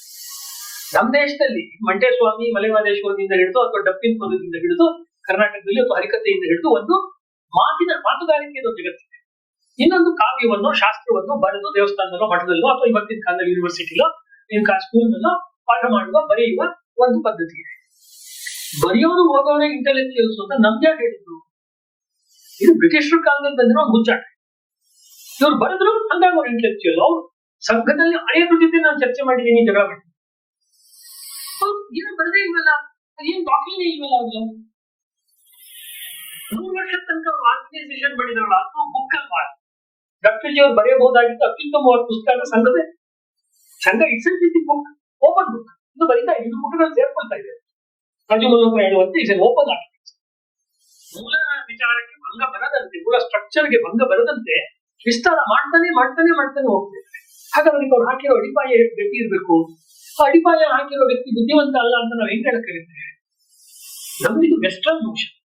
ಲೇಖಕ ಅಂದ್ರೆ ಪುಸ್ತಕ ಬರೀಬೇಕು. ಹಾಗಾಗಿ ಒಂಥರ ವ್ಯಂಗ್ಯ ಅಥವಾ ತಮಾಷೆಯಾಗಿ ಹೇಳೋದಾದ್ರೆ ಸಾವರ್ಕರ್ ಅವ್ರನ್ನ ಅಥವಾ ತಿಲಕರನ್ನ ಅಲ್ಲಿಂದ ಮುಂದಕ್ಕೆ ಬಾಲಠಾಕ್ರೆನ ಹಿಂದೂ ವಿಚಾರಕ್ಕೆ ಎಷ್ಟು ಟೀಕೆ ಮಾಡಿದ್ರು, ಅಷ್ಟು ಟೀಕೆಗಳನ್ನೇ ಡಾಕ್ಟರ್ ಹೆಡ್ಗೇವಾರ್ ಅವ್ರ ಮೇಲೆ ಅವರ ವಿರೋಧಿಗಳು ಮಾಡ್ತಾಗಲೇ. ಬಿಕಾಸ್ ಅವರು ತಯಾರಾಗಿರೋದು ವೆಸ್ಟರ್ನ್ ವೈಚಾರಿಕತೆಯ ಯೂನಿವರ್ಸಿಟಿ ಗರ್ವಿಗಳಲ್ಲಾದ್ರಿಂದ ಡಾಕ್ಟರ್ ಜಿ ಅವರು ಹುಡುಕಿದ್ರೆ ಪುಸ್ತಕ ಸಿಕ್ಕಲ್ಲ. ಅವ್ರದ್ದು ಒಂದ್ 2-3 ಭಾಷೆ ಸಿಗ್ಬೋದು ಅಷ್ಟೇ.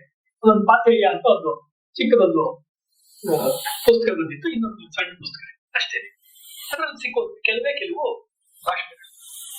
ಆದ್ರೆ ಅವರು ಏನು RSS ನ ಕೂತ್ರಲ್ಲಿ ಬರ್ತೀನಿ, ಅವ್ರು ಏನ್ RSS ನ ಕೆಲಸ ಮಾಡ್ಬೇಕು ಅನ್ಕೊಂಡಿದ್ರಲ್ಲ, ಅವ್ರ ಕಾಲದಲ್ಲಿ ಅದರ ಪ್ರೋಟೋಟೈಪ್ ಅನ್ನ ಅವರು ಯಶಸ್ವಿಯಾಗಿ ಸಿದ್ಧ ಮಾಡಿಯೇ ಈ ಜಗತ್ತಿಂದ ಹೋದ್ರು.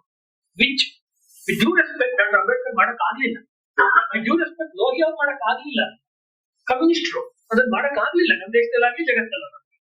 ಮಾತು ನಿಮ್ಗೆ ಸ್ವಲ್ಪ ವಿಸ್ತರಿಸಿ ಹೇಳೋದಾದ್ರೆ, ಜಗತ್ತಿನ ಕಾರ್ಮಿಕರೇ ಒಂದಾಗಿ ನೀವು ಕಳೆದುಕೊಳ್ಳುವುದು ಏನನ್ನೂ ಅಲ್ಲ, ಕೇವಲ ನಿಮ್ಮ ಬೇಡಿಗಳನ್ನು, ಸಂಕೋಲೆಗಳನ್ನು ಅಂತ ಏನ್ ಮಾರ್ಕ್ಸ್ ಹೇಳ್ತಾನೆ. ಅದು ಚೆನ್ನಾಗಿದೆ, ಇದು ದೊಡ್ಡ ಗ್ರಂಥಗಳನ್ನ ಬರೆದ್ರು. But communism never got rooted in any country for 100 years. ಒಂದ್ ದೇಶದಲ್ಲಿ 100 ವರ್ಷ ಕಮ್ಯುನಿಸಂ ಇದೆ ಅಂತ ಹಿಸ್ಟ್ರಿ ಹೇಳಕ್ಕಾಗಲ್ಲ. ಇತ್ತು ಅಂತ ಹೇಳ್ಬೋದು. ಇವತ್ತಿಲ್ಲ, ಇನ್ನೇನೋ ಬಂದ್ಬಿಟ್ಟು ಆ ಜಾಗ ಅಲ್ವಾ. ಈಗ ಚೆಕೋಸ್ಲೋವಾಕಿ ಅಂತಿದ್ರೆ ಅದು ಡಿವೈಡ್ ಆದಾಗ ಅದನ್ನು ಬೇರೆ ಪೊಲಿಟಿಕ್ಸ್ ಬಂತು. USSR ಇದ್ದಾಗಲೇ ಬೇರೆ ರಾಜಕೀಯ ಬರುತ್ತೆ, ರಷ್ಯಾ ಆದ್ಮೇಲೆ ಬೇರೆ ರಾಜಕೀಯ ಅಲ್ವಾ. ಕಮ್ಯುನಿಸಮ್ ತುಂಬಾ ಇಂಟೆಲೆಕ್ಚುಯಲ್ ಹುಟ್ಟಿದ ದೇಶ ಇಂಗ್ಲೆಂಡ್. ಇಂಗ್ಲೆಂಡ್ ಕೂಡ ತುಂಬಾ ಜನ ಕಮ್ಯುನಿಸ್ಟ್ ಥಿಂಕರ್ಸ್. ಆದ್ರೆ ಇಂಗ್ಲೆಂಡ್ ಯಾವತ್ತೂ ಕಮ್ಯುನಿಸ್ಟ್ ದೇಶ ಅಲ್ವಾ. ಈ ರೀತಿ ವೈಚಾರಿಕವಾಗಿ ಅಥವಾ ಗ್ರಂಥಗಳ ರೂಪದಲ್ಲಿ ಇಂಟೆಲೆಕ್ಚುಯಲ್ ಇನ್ಫ್ಲೂಯೆನ್ಸ್ ದೃಷ್ಟಿಯಿಂದ ಕಮ್ಯುನಿಸಂ ಖಂಡಿತ ಇನ್ಫ್ಲೂಯೆನ್ಸ್ ಮಾಡ್ತಾರೆ, ಅನುಮಾನ ಇಲ್ಲ.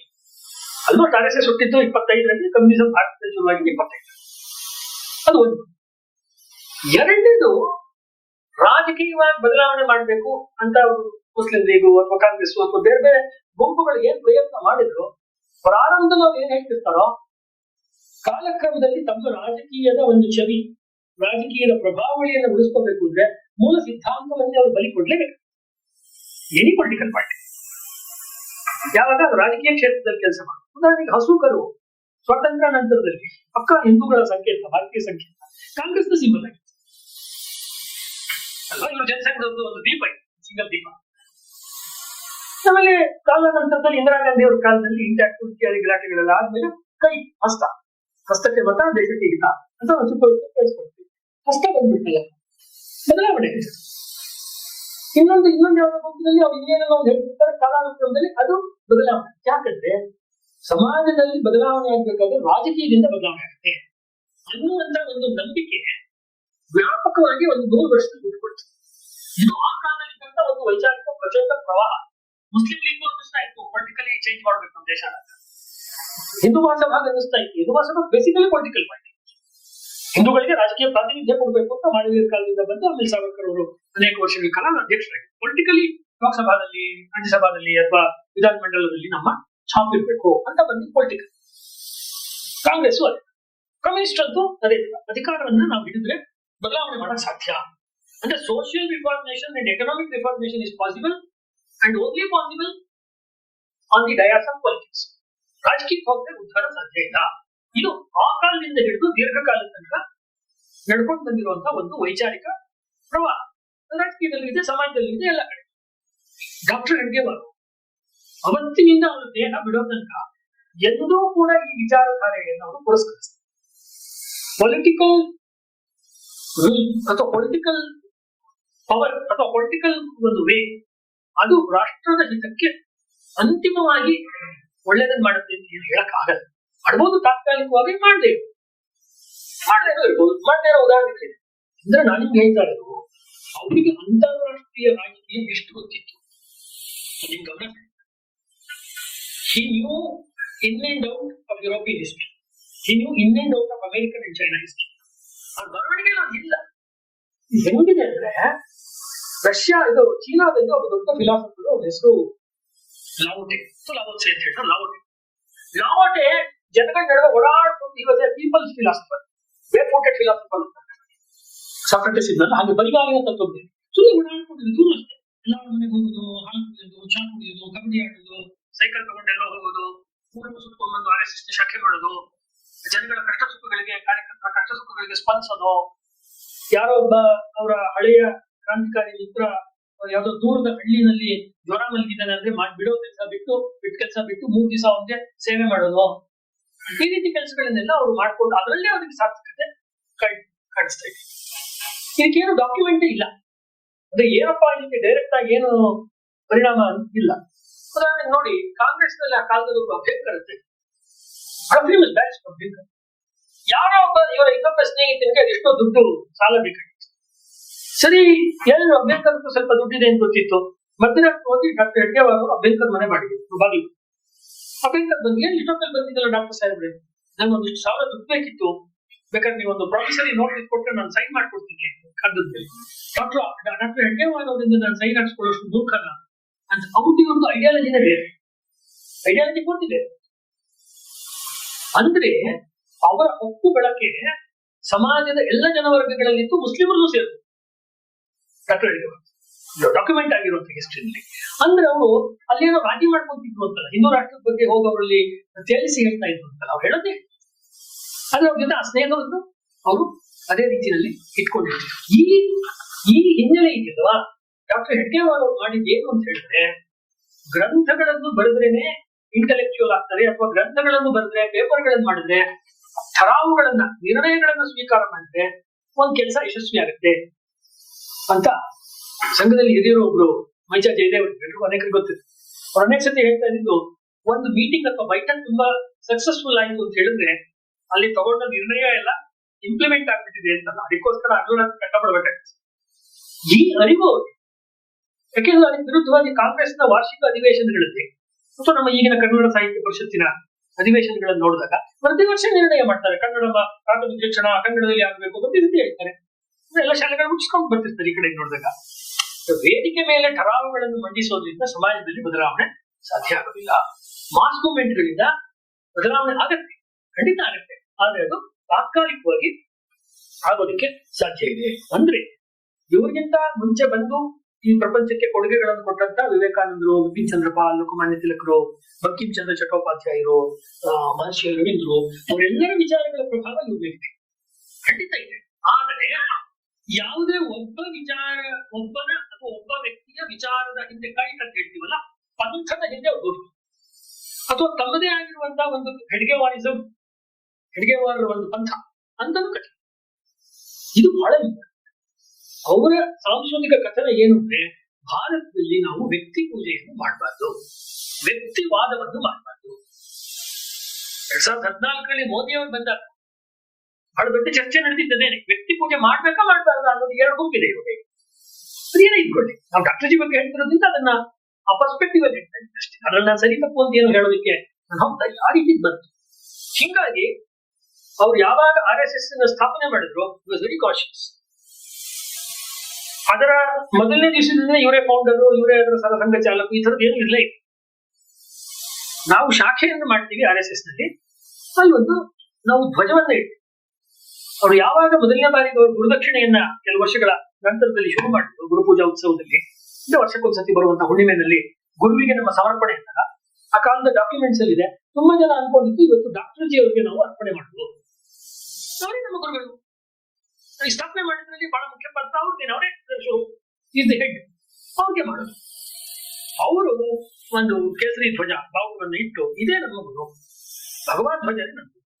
ಇಲ್ಲಿ ನಮ್ಗೆ ಸಮರ್ಥ ರಾಮದಾಸರು ಏನ್ ಮಾಡಿದ್ರು, ಮಾರುತಿಯ ಹನುಮಂತನ ಗುಡಿಗಳನ್ನು ಕಟ್ಟೋದು, ಹಳ್ಳಿಗಳಲ್ಲಿ ವ್ಯಾಯಾಮ ಶಾಲೆಗಳನ್ನು. ಶಿವಾಜಿ ಮಹಾರಾಜ ಆಗ್ರಾದಿಂದ ತಪ್ಪಿಸ್ಕೊಂಡು ಬರ್ಬೇಕಾದ್ರೆ ಹಣ್ಣಿನ ಗುರ್ತಿ ತಪ್ಪಿಸ್ಕೊಂಡು ಅಷ್ಟು 1000 ಕಿಲೋಮೀಟರ್ ಹೆಂಗ್ ಬಂದಿದ್ದು ಇಲ್ಲಿಗೆ. ಮಧ್ಯ ಈ ದೇವಸ್ಥಾನಗಳನ್ನೇ ಆಶ್ರಯ ತಗೊಂಡು ಬಂದ ಅಂತ ಇತಿಹಾಸಕಾರರು ಬರೀತಾರೆ. ಆ ದೇವಸ್ಥಾನಗಳನ್ನ ನಿರ್ಮಾಣ ಮಾಡಿ ಇಟ್ಬಿಟ್ಟಿದ್ದಾರೆ ಸಮರ್ಥರು ಅಥವಾ ಸಮರ್ಥ ಶಿಷ್ಯರು ಮುಂದಕ್ಕೆ. ಹೀಗಾಗಿ ಪ್ರಾರಂಭದ ದಿನಗಳಲ್ಲಿ RSS ಶಾಖೆಗಳಲ್ಲಿ ಅಥವಾ RSS ಸಮಾರಂಭಗಳಲ್ಲಿ ಹನುಮಂತನ ವಿಗ್ರಹವನ್ನು ಇಡುವಂತ ಪದ್ಧತಿ ಇತ್ತು, ಡಾಕ್ಯುಮೆಂಟ್ ಆಗಿದೆ. ಕಾಲಾನುಕ್ರಮದಲ್ಲಿ ಅದು ಬಿಟ್ರು. ಯಾಕೆ ಬಿಟ್ರು? ಈಗ ಅದೇ ಜಾಗ ಸುಮ್ಮನೆ ಯೋಚನೆ ಮಾಡಿ, ಸಂಘರ್ಷಾತ್ಮಕವಾಗಿ ಹೋರಾಟ ಮಾಡುವ ಅಥವಾ ಅಹಿಂಸಾತ್ಮಕವಾಗಿ ಹಠಮಾರಿತನವನ್ನು ತೋರಿಸುವಂತ ವ್ಯಕ್ತಿಗಳು, ಗಾಂಧೀಜಿ ಈ ಥರದವ್ರು ಏನಾದ್ರು ಇದ್ದಿದ್ರೆ, ನಾನು ಹೇಳಿದ್ದೇ ನಡೀತು. ನಾನು ಹೇಳುವಂತ ನ್ಯಾಷನಲ್ ಫ್ಲಾಗ್ ಚರ್ಕಾನೇ ಇರ್ಬೇಕು, ಅಶೋಕ ಧ್ವಜ ಅಥವಾ ಇದು ಚಕ್ರ ಮತ್ತು ಅಶೋಕ ಸ್ತಂಭ ಅದೆಲ್ಲ ಇರ್ಕೂಡ್ದು ಅಂತ ನಾವು ತುಂಬಾ ಗಲಾಟೆ ಅಲ್ವಾ. ಇವ್ರಿಗೆ ಅದು ಇರ್ಲಿಲ್ಲ. ಅವ್ರು ಏನಕ್ಕೆ ಹೇಳಿದ್ರು, RSS ಚಟುವಟಿಕೆ ಅನ್ನೋದು ರಾಷ್ಟ್ರವ್ಯಾಪಿಯಾಗಿ ಆಗ್ಬೇಕಾದ್ರೆ ಪಂಜಾಬ್ಗೆ ಹೋದ್ರೆ, ರಾಜಸ್ಥಾನಕ್ಕೆ ಹೋದ್ರೆ, ಗುಜರಾತಿಗೆ ಹೋದ್ರೆ ಅಲ್ಲಿ ಆರ್ಯ ಸಮಾಜ ಚೆನ್ನಾಗಿದೆ. ನಮ್ಮೆಲ್ಲರಿಗೂ ಗೊತ್ತಿರುವಂತೆ ಆರ್ಯ ಸಮಾಜದವರು ವಿಗ್ರಹ ಪೂಜೆ ಮಾಡುತ್ತೆ, ವಿಗ್ರಹಾರಾಧನೆ ಒಪ್ಪಲ್ಲ. ರಾಮಕೃಷ್ಣನೇ ಒಪ್ಪಲ್ಲ. ಇಲ್ಲಿ ಹನುಮಂತನಿಗೆ ಹೆಂಗ್ ಹೋಗ್ತಾರೆ ರಾಮಭಟ್ಟ. ಆಮೇಲೆ ಸುಮ್ಮನೆ ಶಾಖೆ ಹಿಂದೂ ಸಮಾಜವನ್ನು ನಾವು ಸಂಘಟನೆ ಮಾಡಬೇಕು, ಹಾಗಾಗಿ ಬಿಟ್ಬಿಡೋಣ ಅಂದ್ರು. ಆಮೇಲೆ ಪ್ರಾರಂಭದಲ್ಲಿ ಸಂಘದ ಶಾಖೆಗಳಲ್ಲಿ ಶಾಖೆ ಮುಗಿದ್ಮೇಲೆ, ಅಂದ್ರೆ ಅವರ ಏನು ಅವತ್ತಿನ ಆಕ್ಟಿವಿಟಿ ಮುಗಿದ್ಮೇಲೆ ಸಮರ್ಥ ರಾಮದಾಸರಿಗೆ ಜೈವಾಗ್ಲಿ ಘೋಷಣೆ ಕೊಡ್ತಾರೆ. ಸಮರ್ಥ ರಾಮದಾಸರಿಗೆ ಜೈವಾಗ್ಲಿ ಅಂತ ಮಹಾರಾಷ್ಟ್ರದಲ್ಲಿ ಬಂದಂತೆ ಇದು. ಬೇರೆ ರಾಜ್ಯದಲ್ಲಿ ಯಾರು ಆಮೇಲೆ ನಮ್ಮ ರಾಜ್ಯಕ್ಕೆ ಒಬ್ಬೊಬ್ರು ಅಂದ್ರೆ ನಾಡಗೀತೆ ವಿವಾದ ಆಗಿಲ್ಲ, ಈ ಹೆಸರು ಬಿಟ್ಟು ಹೋಗಿದೆ, ಹೆಸರು ಸೇರಿಸಿದೀನಿ, ಇದಕ್ಕೆ ತುದಿ ಮೊದಲಿಲ್ಲ. ಹೆಸರು ಸೇರಿಸಿದಿರ್ತಾರೆ ಸಮಸ್ಯೆ, ಯಾವ ಘೋಷಣೆನೂ ಬೇಡ ಅನ್ನೋ ರೀತಿ. ಅಂದ್ರೆ ಹಿಂದೂಗಳನ್ನ, ಅಸ್ತವ್ಯಸ್ತವಾಗಿರುವಂತಹ ಹಿಂದೂಗಳನ್ನ ಒಂದ್ ಕಡೆ ತರೋದೇ ಕಷ್ಟ. ತರೋದಕ್ಕೆ ಒಂದು ಪ್ಲಾಟ್ಫಾರ್ಮ್ ಅನ್ನ ಸಿದ್ಧ ಮಾಡುವಾಗ ಒಂದು ಮಿನಿಮಮ್ ವಿಷಯಗಳನ್ನ ಹಿಡ್ಕೊಂಡು ಮುಂದೆ ಹೋದ್ರೆ ಎಲ್ಲರೂ ಸೇರ್ಬೋದು. ಅಂದ್ರೆ ಸೇರೋದಕ್ಕೆ ಅವ್ರಿಗೆ ಅಡ್ಡಿಗಳು ಇರಲೇಬಾರ್ದು. ಆ ರೀತಿಯ ಹಿನ್ನೆಲೆಯನ್ನ ಅವರು ಎಷ್ಟು ಸೂಕ್ಷ್ಮವಾಗಿ ಅವರು ನಿರ್ಮಾಣ ಮಾಡಿದ್ರು ಅನ್ನೋದು ನಮಗೆ ಗೊತ್ತಾಗುತ್ತೆ. ಬಹಳ ಮುಖ್ಯವಾಗಿ ಅವರ ಶಾಖೆ ಅಥವಾ RSS ಮೂಲಕ ಅವ್ರು ಹೇಳಕ್ ಹೋದಂತ ಅವರ ಸಂಸ್ಕೃತಿ ಕಥನದಲ್ಲಿ ಬರೋ ಮಾತು, ನೀಲಕಂಠ ದೀಕ್ಷಿತನ ಸಭಾನಂದನ ಕರ್ತವ್ಯದಿಂದ ಒಂದು ಮಾತು ಹೇಳಿದ್ರೆ, ಸ್ವಕೀಯಾನ್ ಭುಂಜತೆ ಮತ್ಸ್ಯ ಸ್ವಾಪತ್ಯಾನಿ ಗಣಾಧರ ಬಲ ಅಬಲ ವ್ಯವಸ್ಥೆಯು ಬಲಿನಸ್ವ ಕುತೋ ಭಯ. ಮೀನುಗಳು ತಮ್ಮ ಜಾತಿಯ ಮೀನುಗಳನ್ನೇ ತಿಂತವೆ, ಹಾವುಗಳು ಮೊಟ್ಟೆಗಳು ತಮ್ಮ ಮೊಟ್ಟೆಗಳನ್ನೇ ಹಾವು ತಿಂತವೆ. ಬಲಾಬಲ ವ್ಯವಸ್ಥೆ ಅಂದ್ರೆ ಇದೆ, ಆದ್ರೆ ಬಲಶಾಲಿಗಳು ಮಾತ್ರ ಯಾವುದಕ್ಕೂ ಹೆದರ್ಕೊಳ್ಳೋದಿಲ್ಲ. ಹಿಂದೂಗಳನ್ನ ಬಲಶಾಲಿಗಳನ್ನು ಮಾಡಬೇಕು. ಹಿಂದೂಗಳನ್ನ ಯಾರೂ ಕೂಡ ಜಗತ್ತಿನ ಯಾವ ಶಕ್ತಿಯೂ ಹಿಂದೂ ಸಮಾಜದ ಕಡೆಗೆ ಕಣ್ಣೆತ್ತಿಯೂ ನೋಡದಂತೆ ಒಂದು ಸಮಾಜವನ್ನು ಕಟ್ಟಬೇಕು. ಇದು ಇಷ್ಟೇ ಅವರ ಅಜೆಂಡ. ಇವತ್ತಿಂದ ಇವತ್ತು ಯಾರು ಹಿಂದೂಗಳ ಕಡೆ ನೋಡಂತಿದ್ರು, ಅವರ ಒಂದು ಉಪನ್ಯಾಸದಲ್ಲಿ ಕೊಡ್ತಾರೆ, ಪ್ರಪಂಚದ ಭೂಪಟವನ್ನು ನೋಡಿ ಕ್ರೈಸ್ತರ ಸಂಖ್ಯೆ ಇಷ್ಟಿದೆ. ಅವ್ರಿಗೆ ಡೆಮೋಕ್ರಸಿ ಗೊತ್ತಿರಲಿಲ್ಲ ಅಂತ, ಜನಸಂಖ್ಯಾಧಾರಿತ ಚಿಂತನೆ ಮಾಡಿರ್ಲಿಲ್ಲ ಅಂತ. ಮುಸಲ್ಮಾನರ ಸಂಖ್ಯೆ ಇಷ್ಟಿದೆ ಅಂದ್ರೆ ಇನ್ನೊಂದು ಬಹಳ ಇಂಟ್ರೆಸ್ಟಿಂಗ್ ಅಂತ ಹೇಳ್ತಾರೆ. ಅಲ್ಲಿ ಬರ್ತೀವಿ, ಬೌದ್ಧರ ಸಂಖ್ಯೆ ಇಷ್ಟಿದೆ ಅಂತ ಹೇಳ್ತಾರೆ. ನಾವು ಡಾಕ್ಟರ್ ಅಂಬೇಡ್ಕರ್ ಅವರ ವಿಚಾರದಲ್ಲಿ ಬೌದ್ಧರು ನೋಡ್ತೀವಿ. ಹೆಡ್ಗೇವಾರರು ಬೌದ್ಧರ ಚಿಂತನೆ ಮಾಡಿದ್ರು, ಬೌದ್ಧರ ಜನಸಂಖ್ಯೆ ಚಿಂತನೆ ಮಾಡಿದ್ರು. ಇಂತಿಷ್ಟು ಬೌದ್ಧ ದೇಶಗಳು ನಮಗೆ ಮಿತ್ರರು ಆಗ್ಬೋದೇನೋ ಅನ್ನೋ ಐಡಿಯಾ ಇತ್ತು. ಸ್ವಾತಂತ್ರ್ಯ ಬಂದಿಲ್ಲ, ಹಾಗಾಗಿ ಹೆಚ್ಚು ಆ ಕಡೆ ಈ ಕಡೆ ಓಡಾಟ ಮಾಡಕ್ ಆಗ್ತಿರ್ಲಿಲ್ಲ. ಅದನ್ನು ಅವ್ರು ಹೇಳ್ತಾರೆ. ಉಳಿದಂತೆ ನಮ್ಮ ದೇಶದಲ್ಲಿ ನಾವು ಹಿಂದೂಗಳಿದ್ದೀವಿ ಅಂತ ಹೇಳಿ ಅವಾಗ ಈ 35 ಕೋಟಿ ಮತ್ತು ಅದರೊಳಗಡೆ 25 ಕೋಟಿ ಹಿಂದೂಗಳು ಬಂದರೆ ಮುಂದಿನ ವಾಕ್ಯ ಹೇಳಿ, ನಾವು ಸುಲಭವಾಗಿ ಸಿಪ್ಪೆ ಬಿಚ್ಕೊಂಡು ತಿನ್ನುವಂತ ಬಾಳೆ ಹಣ್ಣಲ್ಲ ಅನ್ನುವುದನ್ನ ನಾವು ನಮ್ಮ ಎದುರಾಳಿಗಳಿಗೆ ಯಾವತ್ತೂ ಮನದಟ್ಟು ಮಾಡ್ಕೊಳ್ತಾ ಇರಬೇಕು. ಅದಕ್ಕೋಸ್ಕರ ಒಂದು ಸಂಘಟನೆಗಳಿಗೆ ಬೇಕಾಗಿದೆ. ನಮ್ಮ ಶಕ್ತಿಯ ವರ್ಧನೆಗೋಸ್ಕರ ಸಂಘಟನೆ ಬೇಕಾಗಿದೆ. ಅವರೇ ಹೇಳಿರೋ ಮಾತು, ಭಾರತದಲ್ಲಿ ಒಬ್ಬನೇ ಒಬ್ಬ ಮುಸಲ್ಮಾನ ಇಲ್ಲ ಅಂತಿದ್ರು ನಾವು ಸಂಘಟನೆ ಮಾಡ್ಬೇಕು. ಯಾಕೆ ಹಿಂದೂಗಳ ಸಂಘಟನೆ ಇಲ್ಲ. ಹಿಂದೂಗಳ ಬೇಸಿಕ್ ಸಮಸ್ಯೆ, ತಿಲಕರು ಬಂದ್ರೆ ತಿಲಕರಿಗೆ ಜೈ ಇರ್ತಾರೆ, ವಿವೇಕಾನಂದರು ಬಂದ್ರೆ ವಿವೇಕಾನಂದರಿಗೆ ಜೈ ಇರ್ತಾರೆ, ಗಾಂಧೀಜಿ ಬಂದ್ರೆ ಅಥವಾ ಅಂಬೇಡ್ಕರ್ ಬಂದ್ರೆ ಅವ್ರಿಗೆ ಜೈ ಇರ್ತಾರೆ. ಅವ್ರು ಹೇಳಿರೋ ಆದರ್ಶಗಳನ್ನು ಮಾಡಿದ್ರೆ ಕಷ್ಟ. ಮತ್ತು ಅವರು ಕೊಟ್ಟಿರೋ ಮಾಡೆಲ್ ನಲ್ಲಿ ಪ್ರತಿನಿತ್ಯದ ಮಾಡೆಲ್. ನೆಕ್ಸ್ಟ್ ಪಾಯಿಂಟ್, ಪ್ರತಿನಿತ್ಯ ಏನ್ ಮಾಡ್ಬೇಕು? ಈಗ ಗಾಂಧೀಜಿಯವ್ರು ಹೇಳಿದ್ರಪ್ಪ, ನೀವು ಚರಕ ನೋಡ್ಬೇಕು, ಇವರು ಮಾಡಿದ್ರು, ಅಹಿಂಸೆ ಚರಕ ಅದೆಲ್ಲ ಮಾಡಿದ್ರು. ಆದ್ರೆ ಪ್ರತಿನಿತ್ಯ ಮಾಡೋ ಚಟುವಟಿಕೆ ಆಗಲ್ಲ. ಇನ್ನೊಂದು ಯಾವ್ದೋ ಕೆಲಸ ಪ್ರತಿನಿತ್ಯ ಮಾಡೋದು. ಪ್ರತಿನಿತ್ಯ ಮಾಡೋ ದೃಷ್ಟಿಯಿಂದಲೇ ಅವ್ರು ಈ ಶಾಖೆ ಅನ್ನುವ ಕಾನ್ಸೆಪ್ಟ್ ಹಿಂದೂಗಳು 1 ಗಂಟೆ ಎಲ್ಲರೂ ಒಂದ್ ಕಡೆ ಊರ್ನಲ್ಲೋ ಒಂದು ಅಂಗಡದಲ್ಲೋ ಶಾಲೆಯಲ್ಲೋ ಕಾಲೇಜಲ್ಲೋ ಎಲ್ಲೋ ಒಂದ್ ಕಡೆ ಸೇರ್ಕೊಳ್ಳೋಂತ ಆಗಲಿ. ಸೇರ್ಕೊಂಡು ಏನ್ ಮಾಡ್ಬೇಕು ಅಂದ್ರೆ ಒಂದು ಸೇರ್ಕೊಂಡು ಸಾಕು. ನೀವು ಸೇರ್ಕೊಳ್ಳೋದೇ ದೊಡ್ಡ. ಹಿಂದೂಗಳಿಗಿರೋ ಬಹಳ ದೊಡ್ಡ ಸಮಸ್ಯೆ, ಇವರಷ್ಟು ಬುದ್ಧಿವಂತ ಜನಾಂಗ ಯಾರು ಇಲ್ಲ. ಆದ್ರೆ ಒಟ್ಟಿಗೆ ಯಾರು ಸೇರ್ಕೊಳ್ಳಿ. ನೀವು ಮದುವೆ ಮನೆಗಳಿಗೆಲ್ಲ ಹೋಗಿ ನೋಡಿದ್ರೆ ಎರಡು ಕಡೆ ಬೇರೆ ಬೇರೆ ಪುರೋಹಿತಗಳಿದ್ರೆ, ಎರಡು ಕಡೆ ಇರೋ ಅಜ್ಜ ಅಜ್ಜಿ ಮತ್ತು ಸಂಪ್ರದಾಯ ತಿಳ್ಕೊಂಡವ್ರು ಅವ್ರೊಂದು ಸಜೆಷನ್ ಕೊಡ್ತಿರ್ತಾರೆ, ಇವರೊಂದು ಸಜೆಷನ್ ಕೊಡ್ತಿರ್ತಾರೆ. ಮದುವೆಗೆ ಮುಂದಕ್ಕೆ ಹೋಗಲ್ಲ. ಎಲ್ಲರೂ ಪಂಡಿತರೆ, ಎಲ್ಲರೂ ನಾಲೆಡ್ಜ್ ಬರ್ತಿರ್ತಾರೆ. ಒಬ್ರು ಮಾಡ್ಲಿ, ನಾವು ಅದರ ಪ್ರಕಾರ ಹೋಗೋಣ ಅಂತ ಅನುಶಾಸಿತ ಶಿಸ್ತು. ಸಂಘದಲ್ಲಿ ಸರಸಂಘ ಚಾಲಕರಿಂದ ಹಿಡಿದು ಸ್ವಯಂ ಸೇವಕ ತನಕ ಏನು ಸೂಚನೆ ಬರುತ್ತೋ ಆ ಸೂಚನೆಯನ್ನ ಇಷ್ಟೋ ಕಷ್ಟೋ ಪಾಲಿಸ್ಬೇಕು. ಇದು ಗಾಂಧೀಜಿಯವ್ರು ಮಾಡಕ್ ಆಗ್ಲಿಲ್ಲ. ಅವ್ರು ಏನ್ ಗ್ರಾಮ ಸ್ವರಾಜ್ಯ ಮಾಡ್ಬೇಕು ಅಂತಿದ್ರು ಅವ್ರ ಶಿಷ್ಯ ನೆಹರು, ಪಕ್ಕ ವಿರುದ್ಧವಾಗಿ ಇಂಡಸ್ಟ್ರಿಯಲೈಸೇಷನ್ ಮಾಡಿದ್ರು. ಆಚರಣೆಗೆ ಬರ್ಲಿಲ್ಲ. ಯಾರೋ ಇಂಡಿವಿಜುವಲ್ ಟೀಕೆ ಮಾಡಕ್ ಆಗ್ಲಿಲ್ಲ. ಸ್ವಂತಕ್ಕೆ ಮಾಡ್ಕೊಂಡು ಆ ನಿಯಮಗಳನ್ನ. ಇದು ಒಂದು. ಆಮೇಲೆ ಇವ್ರು ತಂದಂತ ಇನ್ನೊಂದು ಬಹಳ ಇಂಪಾರ್ಟೆಂಟ್ ಆದಂತ ನಮ್ಮ ಕಲ್ಚರಲ್ ನೆರೇಷನ್ ಅಲ್ಲಿ ನಾವು ನೋಡ್ಬೇಕಾದ ಏನಂದ್ರೆ, ಇಷ್ಟು ಸಂಘಟನೆ ಕಟ್ಟುವಾಗ ಡಿಸಿಷನ್ ಯಾರು ಮಾಡೋದು? ನಾರ್ಮಲಿ ಒಂದು ಆಫೀಸಲ್ಲಿ ಒಂದು ಸಿಇಒ ಇರ್ತಾರೆ, ಒಂದು ಕಮಿಟಿ ಇರುತ್ತೆ, ಅಧ್ಯಕ್ಷರು ಉಪಾಧ್ಯಕ್ಷರು ಅಥವಾ ಯಾವುದೇ ಸಂಘ ಸಂಸ್ಥೆಗಳು. ನಮ್ದು ಇಲ್ಲಿ ಸಾಮೂಹಿಕವಾದ ನಿರ್ಣಯ ಯಾವ್ದು ಅಂತ ಗೊತ್ತಾಗ ಒಟ್ಟ ನಿರ್ಣಯ, ಸಾಮೂಹಿಕ ನಿರ್ಣಯ. ಇದು ಬಿಟ್ಟಿಲ್ಲ. ರಾಹುಲ್ ಗಾಂಧಿ ಅವರು ಏನಾದ್ರು ಯಾವತ್ತಾದ್ರು RSS ಕಟ್ಟೋದಾದ್ರೆ ಅವ್ರ ರೀತಿಗೆ ಸಾಮೂಹಿಕ ನಿರ್ಣಯಕ್ಕೆ ಅವ್ರು ಬದ್ಧರಾಗಿದ್ದಾರೆ. ಅವ್ರು ಹೇಳಿದ್ದಾರೆ 2-3 ಸತಿ ನಾವು RSS ಶಾಖೆ ಕಟ್ಲಿ ಬಹಳ ಒಳ್ಳೆ. ಇದು ಸಾಮೂಹಿಕ ನಿರ್ಣಯ ಕಷ್ಟ. ಒಂದು ಉದಾಹರಣೆಯನ್ನ ಎಲ್ಲಿ ಬಂತು, ಇದು ಪ್ರಮೋದ್ ಮಹಾಜನ್ ಹೇಳಿ, ಯಾವ್ದೋ ಒಂದು 10 ಸತಿ ಮೀಟಿಂಗ್ ಆದಾಗ ಅವರೆಲ್ಲ ಇದ್ದಾಗ, ಆ ಕಾಲದಲ್ಲಿ ವಾಜಪೇಯಿ ಅವ್ರ ಕಾಲದಲ್ಲಿ ಯಾರೋ ಒಂದು ಟೀಮ್ ಇದ್ದಾಗ ಅದು ಅವರ ಪಾರ್ಟಿ ಸ್ವಲ್ಪ ವಿಷಯಾಂತರ ಸಾಮೂಹಿಕ ನಿರ್ಣಯವನ್ನು ಉದಾಹರಣೆ.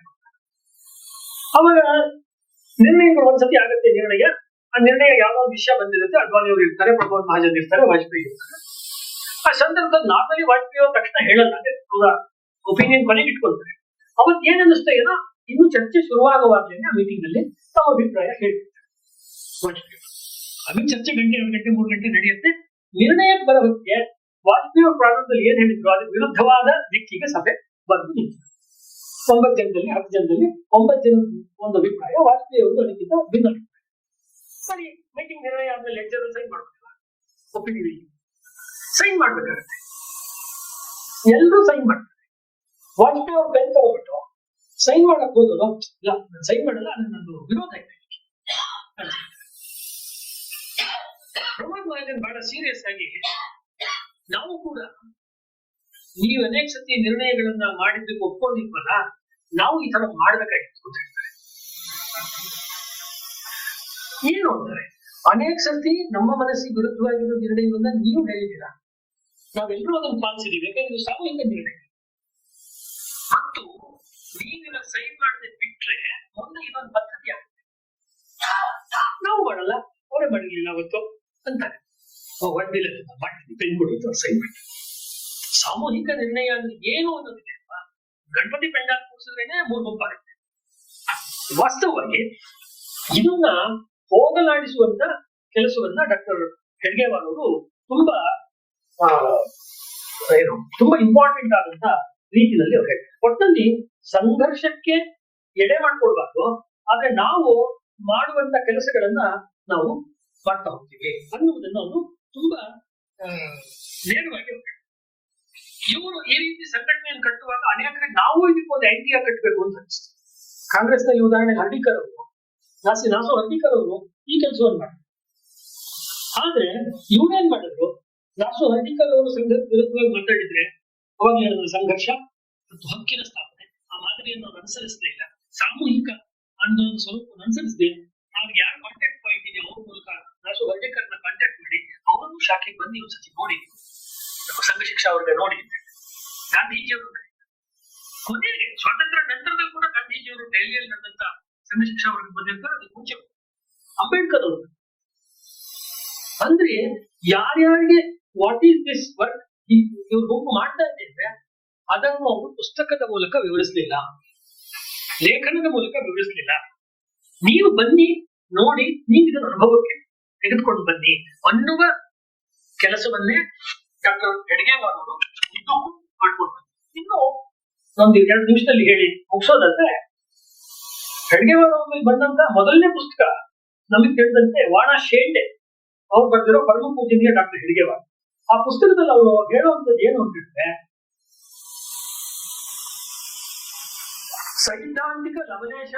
ಸೈದ್ಧಾಂತಿಕವಾಗಿ ಲವಲೇಶವೂ ರಾಜಿ ಮಾಡ್ಕೊಂಡಿಲ್ಲ. ಮುಂದೆ ಕಾರ್ಯಕ್ಷೇತ್ರದ ರೂಪದ ವಿಶಾಲವಾದ ಸಮುದ್ರದಲ್ಲಿ ವಿವಿಧ ರೀತಿ ಸಮಸ್ಯೆಗಳು, ಜಟಿಲವಾದ ಸವಾಲುಗಳು, ವಿಚಿತ್ರವಾದ ಸನ್ನಿವೇಶಗಳು ಮತ್ತು ಚಳುವಳಿಗಳು ಮೊದಲಾದವುಗಳು ಭಾರಿ ಬಿರುಗಾಳಿಗಳ ಮೇಲೆ ನಿಂತಿದ್ದವು. ಇಂತಹ ಪ್ರತಿಕೂಲ ಪರಿಸ್ಥಿತಿಯಲ್ಲೂ ಸಂಘರೂಪಿ ನೌಕೆಯನ್ನು ತನಗೆ ಅಡ್ಡ ಬರುವಂತಹ ಬಂಡೆಗಳಿಂದ ಮತ್ತು ಬಿರುಗಾಳಿಗಳಿಂದ ಸುರಕ್ಷಿತವಾಗಿ ಉಳಿಸುತ್ತಾ ಹುಟ್ಟು ಹಾಕಬಲ್ಲ ಡಾಕ್ಟರ್ ಹೆಡ್ಗೇವಾರರಂತಹ ಕುಶಲ ನಾವಿಕರು ಇರಬೇಕಾದಲ್ಲಿ ಕಾರ್ಯದ ಪ್ರಗತಿಯನ್ನು ತಡೆಯಬಲ್ಲವನು ಯಾರು ತಾನೇ ಕೇಳಲು ಸಾಧ್ಯ.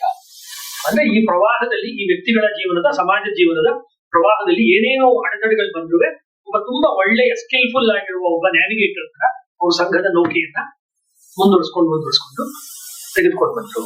ಇದನ್ನ ಒಂದಾಗಿ ಹುಟ್ಟಿದ ಕಮ್ಯುನಿಸ್ಟ್ ಪಕ್ಷ ಎರಡಾಗಿದ್ದ ಕಥೆ ನೆನಪಿಸ್ಕೊಂಡ್ರೆ, ಒಂದಾಗಿ ಹುಟ್ಟಿದಂತ ಜನತಾ ಪರಿವಾರ ರಾಜಕೀಯದಲ್ಲಿ ಹಲವಾರು ಏಕದಳ, ದ್ವಿದಳ, ತ್ರಿದಳ, ಚತುರ್ದಳ, ಅನೇಕ ದಳಗಳ ಎಷ್ಟು ದಳಗಳಾಗಿ ದಳವಾಯಿತು ಹೋಯ್ತು ನಿಮ್ಗೆ ಗೊತ್ತಿದೆ. ಸಮಾಜವಾದಿಗಳು ಲೋಹಿಯಾವ್ರದೇ ಒಂದು ಗುಂಪಾಯ್ತು, ಆಚಾರ್ಯ ನರೇಂದ್ರ ದೇವ್ ಅವ್ರದೇ ಒಂದು ಗುಂಪಾಯ್ತು. ಕಿಸಾನ್ ಸಭಾ ಮಾಡಿದಾಗ ಬೇರೆ ಬೇರೆ ಕಿಸಾನ್ ಸಭಾಗಳು ಆಗ್ತಾ ಹೋಯ್ತು. ಇದು ಯಾಕೆ ಆಗ್ಲಿಲ್ಲ ಅಂತ ಹೇಳಿದ್ರೆ, ಇವರು ಕೊಟ್ಟಿರುವಂತ ಒಂದು ಕಲ್ಪನೆ. ಏನ್ ಕಲ್ಪನೆ ಇದೆ? ರಾಷ್ಟ್ರೀಯ ಸ್ವಯಂ ಸೇವಕ ಸಂಘ ಅಂತ ಹೇಳ್ಬೇಕಾದ್ರೆ ಅಲ್ಲಿ ರಾಷ್ಟ್ರೀಯ ಮತ್ತು ಸಂಘ ಅನ್ನೋದು ಬೇರೆ ಅಲ್ಲ. ಹೇಳಿದ ಮಾತು ಸೋ ಬ್ಯೂಟಿಫುಲ್. ತುಂಬಾ ಜನ ಅದ್ರ ಮೇಲೆ ಗಮನ ಕೊಟ್ಟಂಗ ಅನ್ಸಲ್ಲ. ಅಂದ್ರೆ ನ್ಯಾಷನಲ್ ಅಂತ ಹೇಳಿದ್ರೆ ಯಾರು? ಹಿಂದೂಗಳು ದೇಶದ ರಾಷ್ಟ್ರೀಯ ಸರಿ. ಈ ಸಂಘ ಆದರೆ ರಾಷ್ಟ್ರದಿಂದ ಕಲ್ಪನೆಯಿಂದ ಭಿನ್ನ ಆದ್ರೆ ಸಂಘ ಮತ್ತು ರಾಷ್ಟ್ರ ಅನ್ನೋದು 2 ಭಿನ್ನ ಅಲ್ಲ. ಈ ರಾಷ್ಟ್ರ ಅಂತ ಅವ್ರು ಹೇಳ್ಬೇಕಾಗ್ತಾ ಇರೋದು ರಾಜಕೀಯವಾದ, ಆಮೇಲೆ ಬಂತು ಸಂವಿಧಾನ. ಸಂವಿಧಾನ ಇಲ್ಲೇ ಇಲ್ಲ. ಸಂವಿಧಾನ ದತ್ತವಾದ ಒಂದು ಸ್ಟೇಟ್ ಬಗ್ಗೆ ಅವ್ರು ಹೇಳ್ತಾರೆ. ಯಾಕೆಂದ್ರೆ ಇವತ್ತು ಇರುತ್ತೆ ಸ್ಟೇಟಿನ ಸ್ವರೂಪ ನಾಳೆ ಬದಲ, ಇದಕ್ಕೆ ಇನ್ನೇನೋ ಹೊಸ ರಾಜಕೀಯ ಆಯಾಮ ನಮ್ಮ ದೇಶಕ್ಕೆ ಬಂದ್ಬಿಡ್ಬೋದು. ಆದ್ರೆ ಪರಂಪರಾನುಗತವಾಗಿ ಯಾವ ಸಾವಿರಾರು ವರ್ಷಗಳಿಂದ ನಡ್ಕೊಂಡು ಬಂದಿದೆ, ಜನಗಳಿಗೆ ಒಂದು ಕಾಮನ್ ಹಿಸ್ಟ್ರಿ ಇದೆ, ಸಮಾನವಾದಂತಹ ಒಂದು ಟ್ರೆಡಿಷನ್ ಇದೆ, ಸಮಾನವಾದ ನಂಬಿಕೆ ಇದೆ. ಆದ್ರೆ ರೂಢಿಗಳಲ್ಲಿ ವ್ಯತ್ಯಾಸ. ನಾವು ಮಾಡುವ ರೂಢಿಗಳಲ್ಲಿ ಆಚರಣೆಗಳಲ್ಲಿ ಇವ್ರೊಂದು ಮಾಡ್ಬೋದು, ನಾನೊಂದು ಮಾಡ್ಬೋದು. ಆದ್ರೆ ಅದೆಲ್ಲ ಒಂದೇ ಟ್ರೆಡಿಷನ್, ಒಂದೇ ಸಂಪ್ರದಾಯ ಬೃಹತ್ ದೃಷ್ಟಿನಲ್ಲಿ. ಅದಕ್ಕೆ ಯಾರು ಬದ್ಧರಾಗಿರ್ತಾರೋ ಅವ್ರು ಮಾತ್ರ ರಾಷ್ಟ್ರ ಆಗ್ತಾರೆ. ಹಾಗಾದ್ರೆ ಒಂದು ರಾಷ್ಟ್ರದಲ್ಲಿ ಎರಡು ರಾಷ್ಟ್ರ ಇರಕ್ಕಾಗಲ್ಲ, ಅಂದ್ರೆ ಎರಡು ರೀತಿ ಮಾನಸಿಕತೆ ಜನ ಇರಕ್ಕಾಗಲ್ಲ.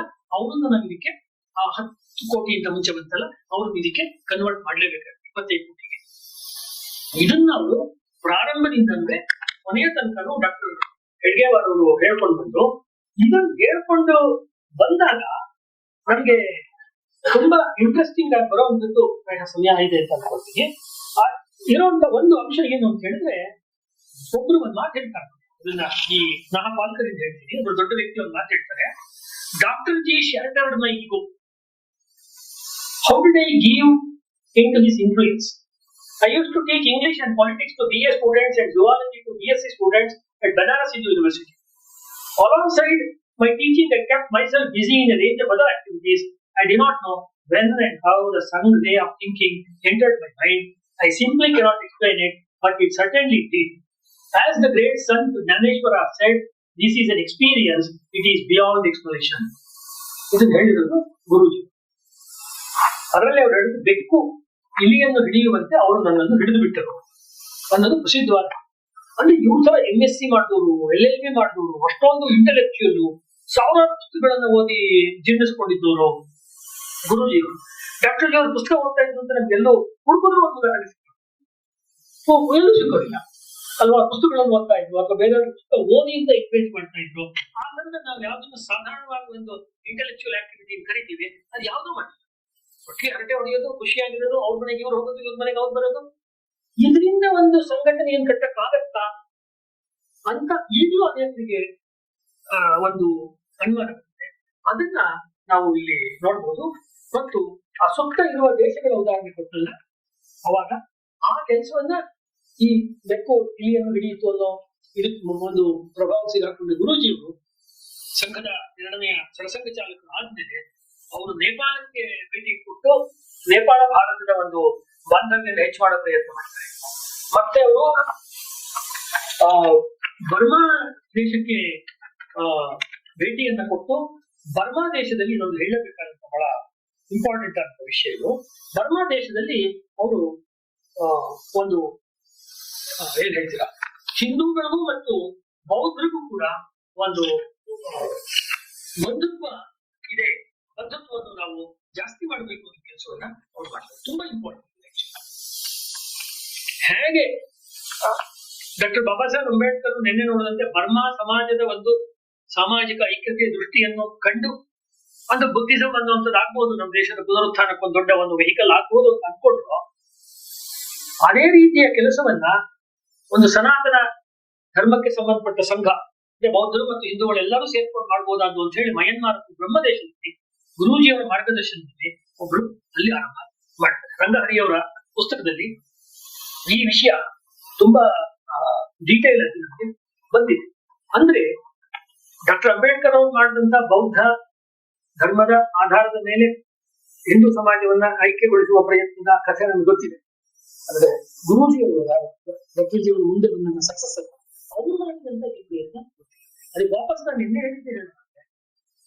ಸನಾತನ ಹಿಂದೂ ಧರ್ಮ ಅಂತ ಹೇಳುವಾಗ ನಮ್ಮ ತಲೆಯಲ್ಲಿ ಉಪನಿಷತ್ಗಳು, ಶೈವ, ವೈಷ್ಣವ, ಮತ್ತೊಂದು ಶಾಕ್ತ ಅದೆಲ್ಲ ಎಷ್ಟು ಗಟ್ಟಿಯಾಗಿ ಕೂತಿದ್ವು, ಬೌದ್ಧ ಮತ್ತು ಜೈನ ಅನ್ನುವಂಥದ್ದು ಅಷ್ಟೇ ಪ್ರಬಲವಾಗಿ ಇದು ಹಿಂದುತ್ವದ ಭಾಗ ಅನ್ನೋದು ನಮಗಿಲ್ಲ. ಅದೇ ಗುರೂಜಿಯವರ ಮನಸ್ಸಲ್ಲಿ ತುಂಬಾ ಸ್ಪಷ್ಟವಾಗಿ ಕೂತಿದೆ. ಅದನ್ನ ಅವರು ಬೌದ್ಧರ ಸಂಘಟನೆ ಮಾಡುವ ವಿಚಾರವನ್ನು ಹೇಳ್ತಾರೆ. ಆಮೇಲೆ ಈ ಸಾವಿರಾರು ಪುಸ್ತಕಗಳನ್ನು ಓದುತ್ತಿದ್ದಂತ ಗುರೂಜಿಯವರು ಡಾಕ್ಟರ್ಜಿಯವರ ಪ್ರಭಾವಕ್ಕೆ ಸಿಗಾಕೊಂಡು ಜನಗಳ ಜೊತೆ ಸೇರಿ ಅವ್ರು ಮಾಡ್ತಾ ಹೋದಾಗ ಯಾದವರಾವ್ ಜೋಶಿ ಅವರೆಲ್ಲ ಇರುವಂತ ಒಂದು ಘಟನೆ. ಆ ಸಂದರ್ಭದಲ್ಲಿ ಈ ಬಾಂಬೆ ಸೇರ್ಕೊಂಡಿದ್ದಾಗ ಸಂಜೆ ಚಹಾಪಾನ ಟೀ ಕುಡಿಬೇಕಾದ್ರೆ ಏನೋ ಒಂದು ವಿಷಯ ಬರುತ್ತೆ, ಏನೋ ಇಂಟ್ರೆಸ್ಟಿಂಗ್ ಡಿಸ್ಕಷನ್ ಬರುತ್ತೆ. ಅವಾಗ ಒಬ್ಬ ಕಾರ್ಯಕರ್ತ ಗುರೂಜಿಗೆ ಹೇಳ್ತಾನೆ, ಇದ್ರ ಬಗ್ಗೆ ಯಾರಾದ್ರೂ ಒಂದು ಪುಸ್ತಕ ಬರುತ್ತೆ. ಸಂಘ ಇಸ್ ನಾಟ್ ಆಂಟಿ ಇಂಟೆಲೆಕ್ಚುಯಲ್ ಅನ್ನೋದು ಹೇಳ್ತಾರೆ. ಬಟ್ ಇಂಟೆಲೆಕ್ಚುಯಲ್ ಅಂದ್ರೆ ಏನು ಅನ್ನೋದ್ರ ಬಗ್ಗೆ ಡೆಫಿನಿಷನ್ ಸಂಘದ್ದು ಬೇರೆ. ಅದನ್ನ ಮನಗಾಡ್ಸಕ್ಕೆ ಎಕ್ಸಾಂಪಲ್ ಕೊಡ್ತಿರೋದು. ಇದ್ರ ಬಗ್ಗೆ ಒಂದು ಸಬ್ಜೆಕ್ಟ್ ಮೇಲೆ ಒಂದು ಪುಸ್ತಕ ಬರೀಬೇಕು ಅಂದಾಗ ಗುರೂಜಿಯವರು ರಂಗಹರಿಯವರು ಹೇಳುತ್ತೆ, ಅವನ ಅಭಿಪ್ರಾಯವನ್ನು ಖಂಡಿಸುತ್ತಾ, ನೀವು ಯೋಚಿಸುವಂತ ರೀತಿಯಲ್ಲಿ ಅದೇನು ಅಗತ್ಯ ಇಲ್ಲ, ಒಂದು ಗ್ರಂಥ ಎಷ್ಟೇ ಉತ್ತಮವಿದ್ದರೂ ಅದನ್ನು ಮುಂದಿಟ್ಟುಕೊಂಡು ಯಾವುದೇ ಕೆಲಸ ಮಾಡಲಾಗುವುದಿಲ್ಲ. ಒಂದು ಪುಸ್ತಕ ಇಟ್ಕೊಂಡು ಕೆಲಸ ಮಾಡಕ್ಕಾಗಲ್ಲ. ಆ ಪುಸ್ತಕದ ತತ್ವ ಜೀವನದಲ್ಲಿ ಆಚರಣೆಯಲ್ಲಿ ಇದ್ದಾಗ, ಈಗ ಭಗವದ್ಗೀತೆ ಕರ್ಮಣ್ಯವಾಧಿಕಾರಸ್ಥೆ ಅಂದ್ರೆ ನಂಗೆ ಅರ್ಥ ಆಗಲ್ಲ. ನಮ್ಮ ಅಜ್ಜಿನೋ ಮುತ್ತಜ್ಜಿನೋ ನಮ್ಮ ಮನೇಲಿ ಇನ್ಯಾರೋ ಆ ರೀತಿ ಜೀವನ ಸುತ್ತಮುತ್ತ ಮಾಡೋದು ನೋಡಿ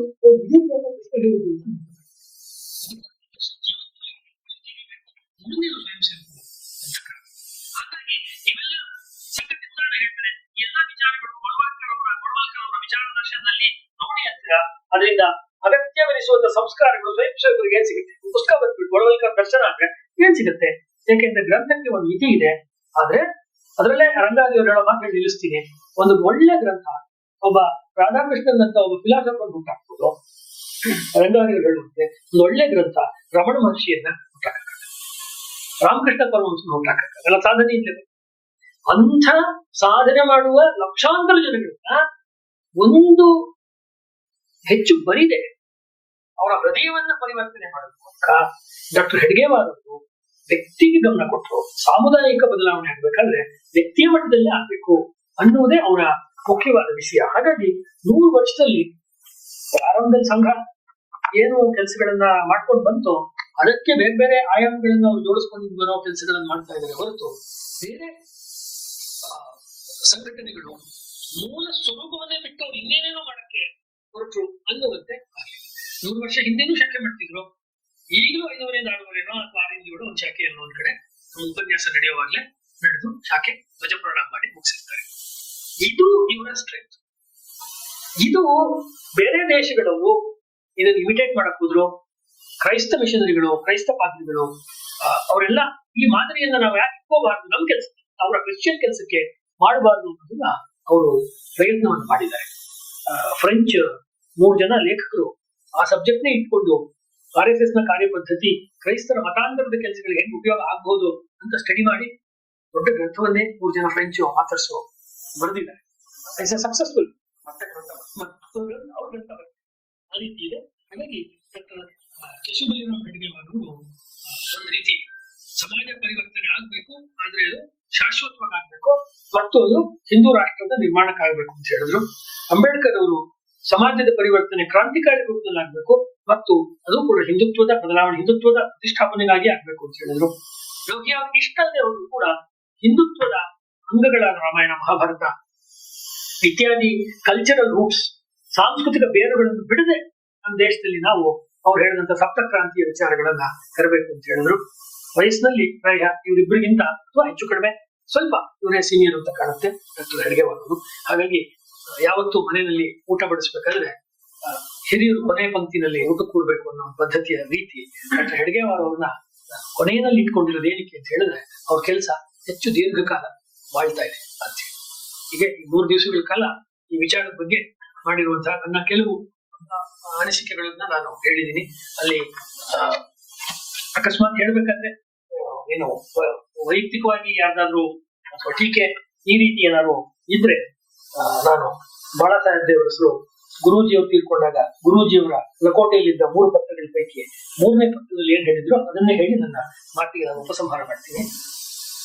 3ನೇ ಪತ್ರವು ವಿಶೇಷ ವ್ಯಕ್ತಿತ್ವದ ವಿಶೇಷತೆಯನ್ನು ಪರಿಚಯಿಸುವಂತಹ, ಅಂತಿಮ ವಿದಾಯ ತಿಳಿಸುವಂತಹ, ಜಂಬ ಅಹಂಕಾರಗಳನ್ನು ಮನದಿಂದ ಕಿತ್ತೊಗೆದು ಸ್ವತ್ವವನ್ನು ತಳ್ಳಿ ಹಾಕಿ ಓರ್ವ ವಿಜಾತ ಧರ್ಮಾತ್ಮನ ಭಾವಸ್ಪಂದನವನ್ನು ಸಂಕೇತಿಸುವಂತಹ ಮಾತುಗಳಿಂದ ಕೂಡಿತ್ತು. ಕೋಟ್ ಗುರೂಜಿಯವರು ಮಾತು.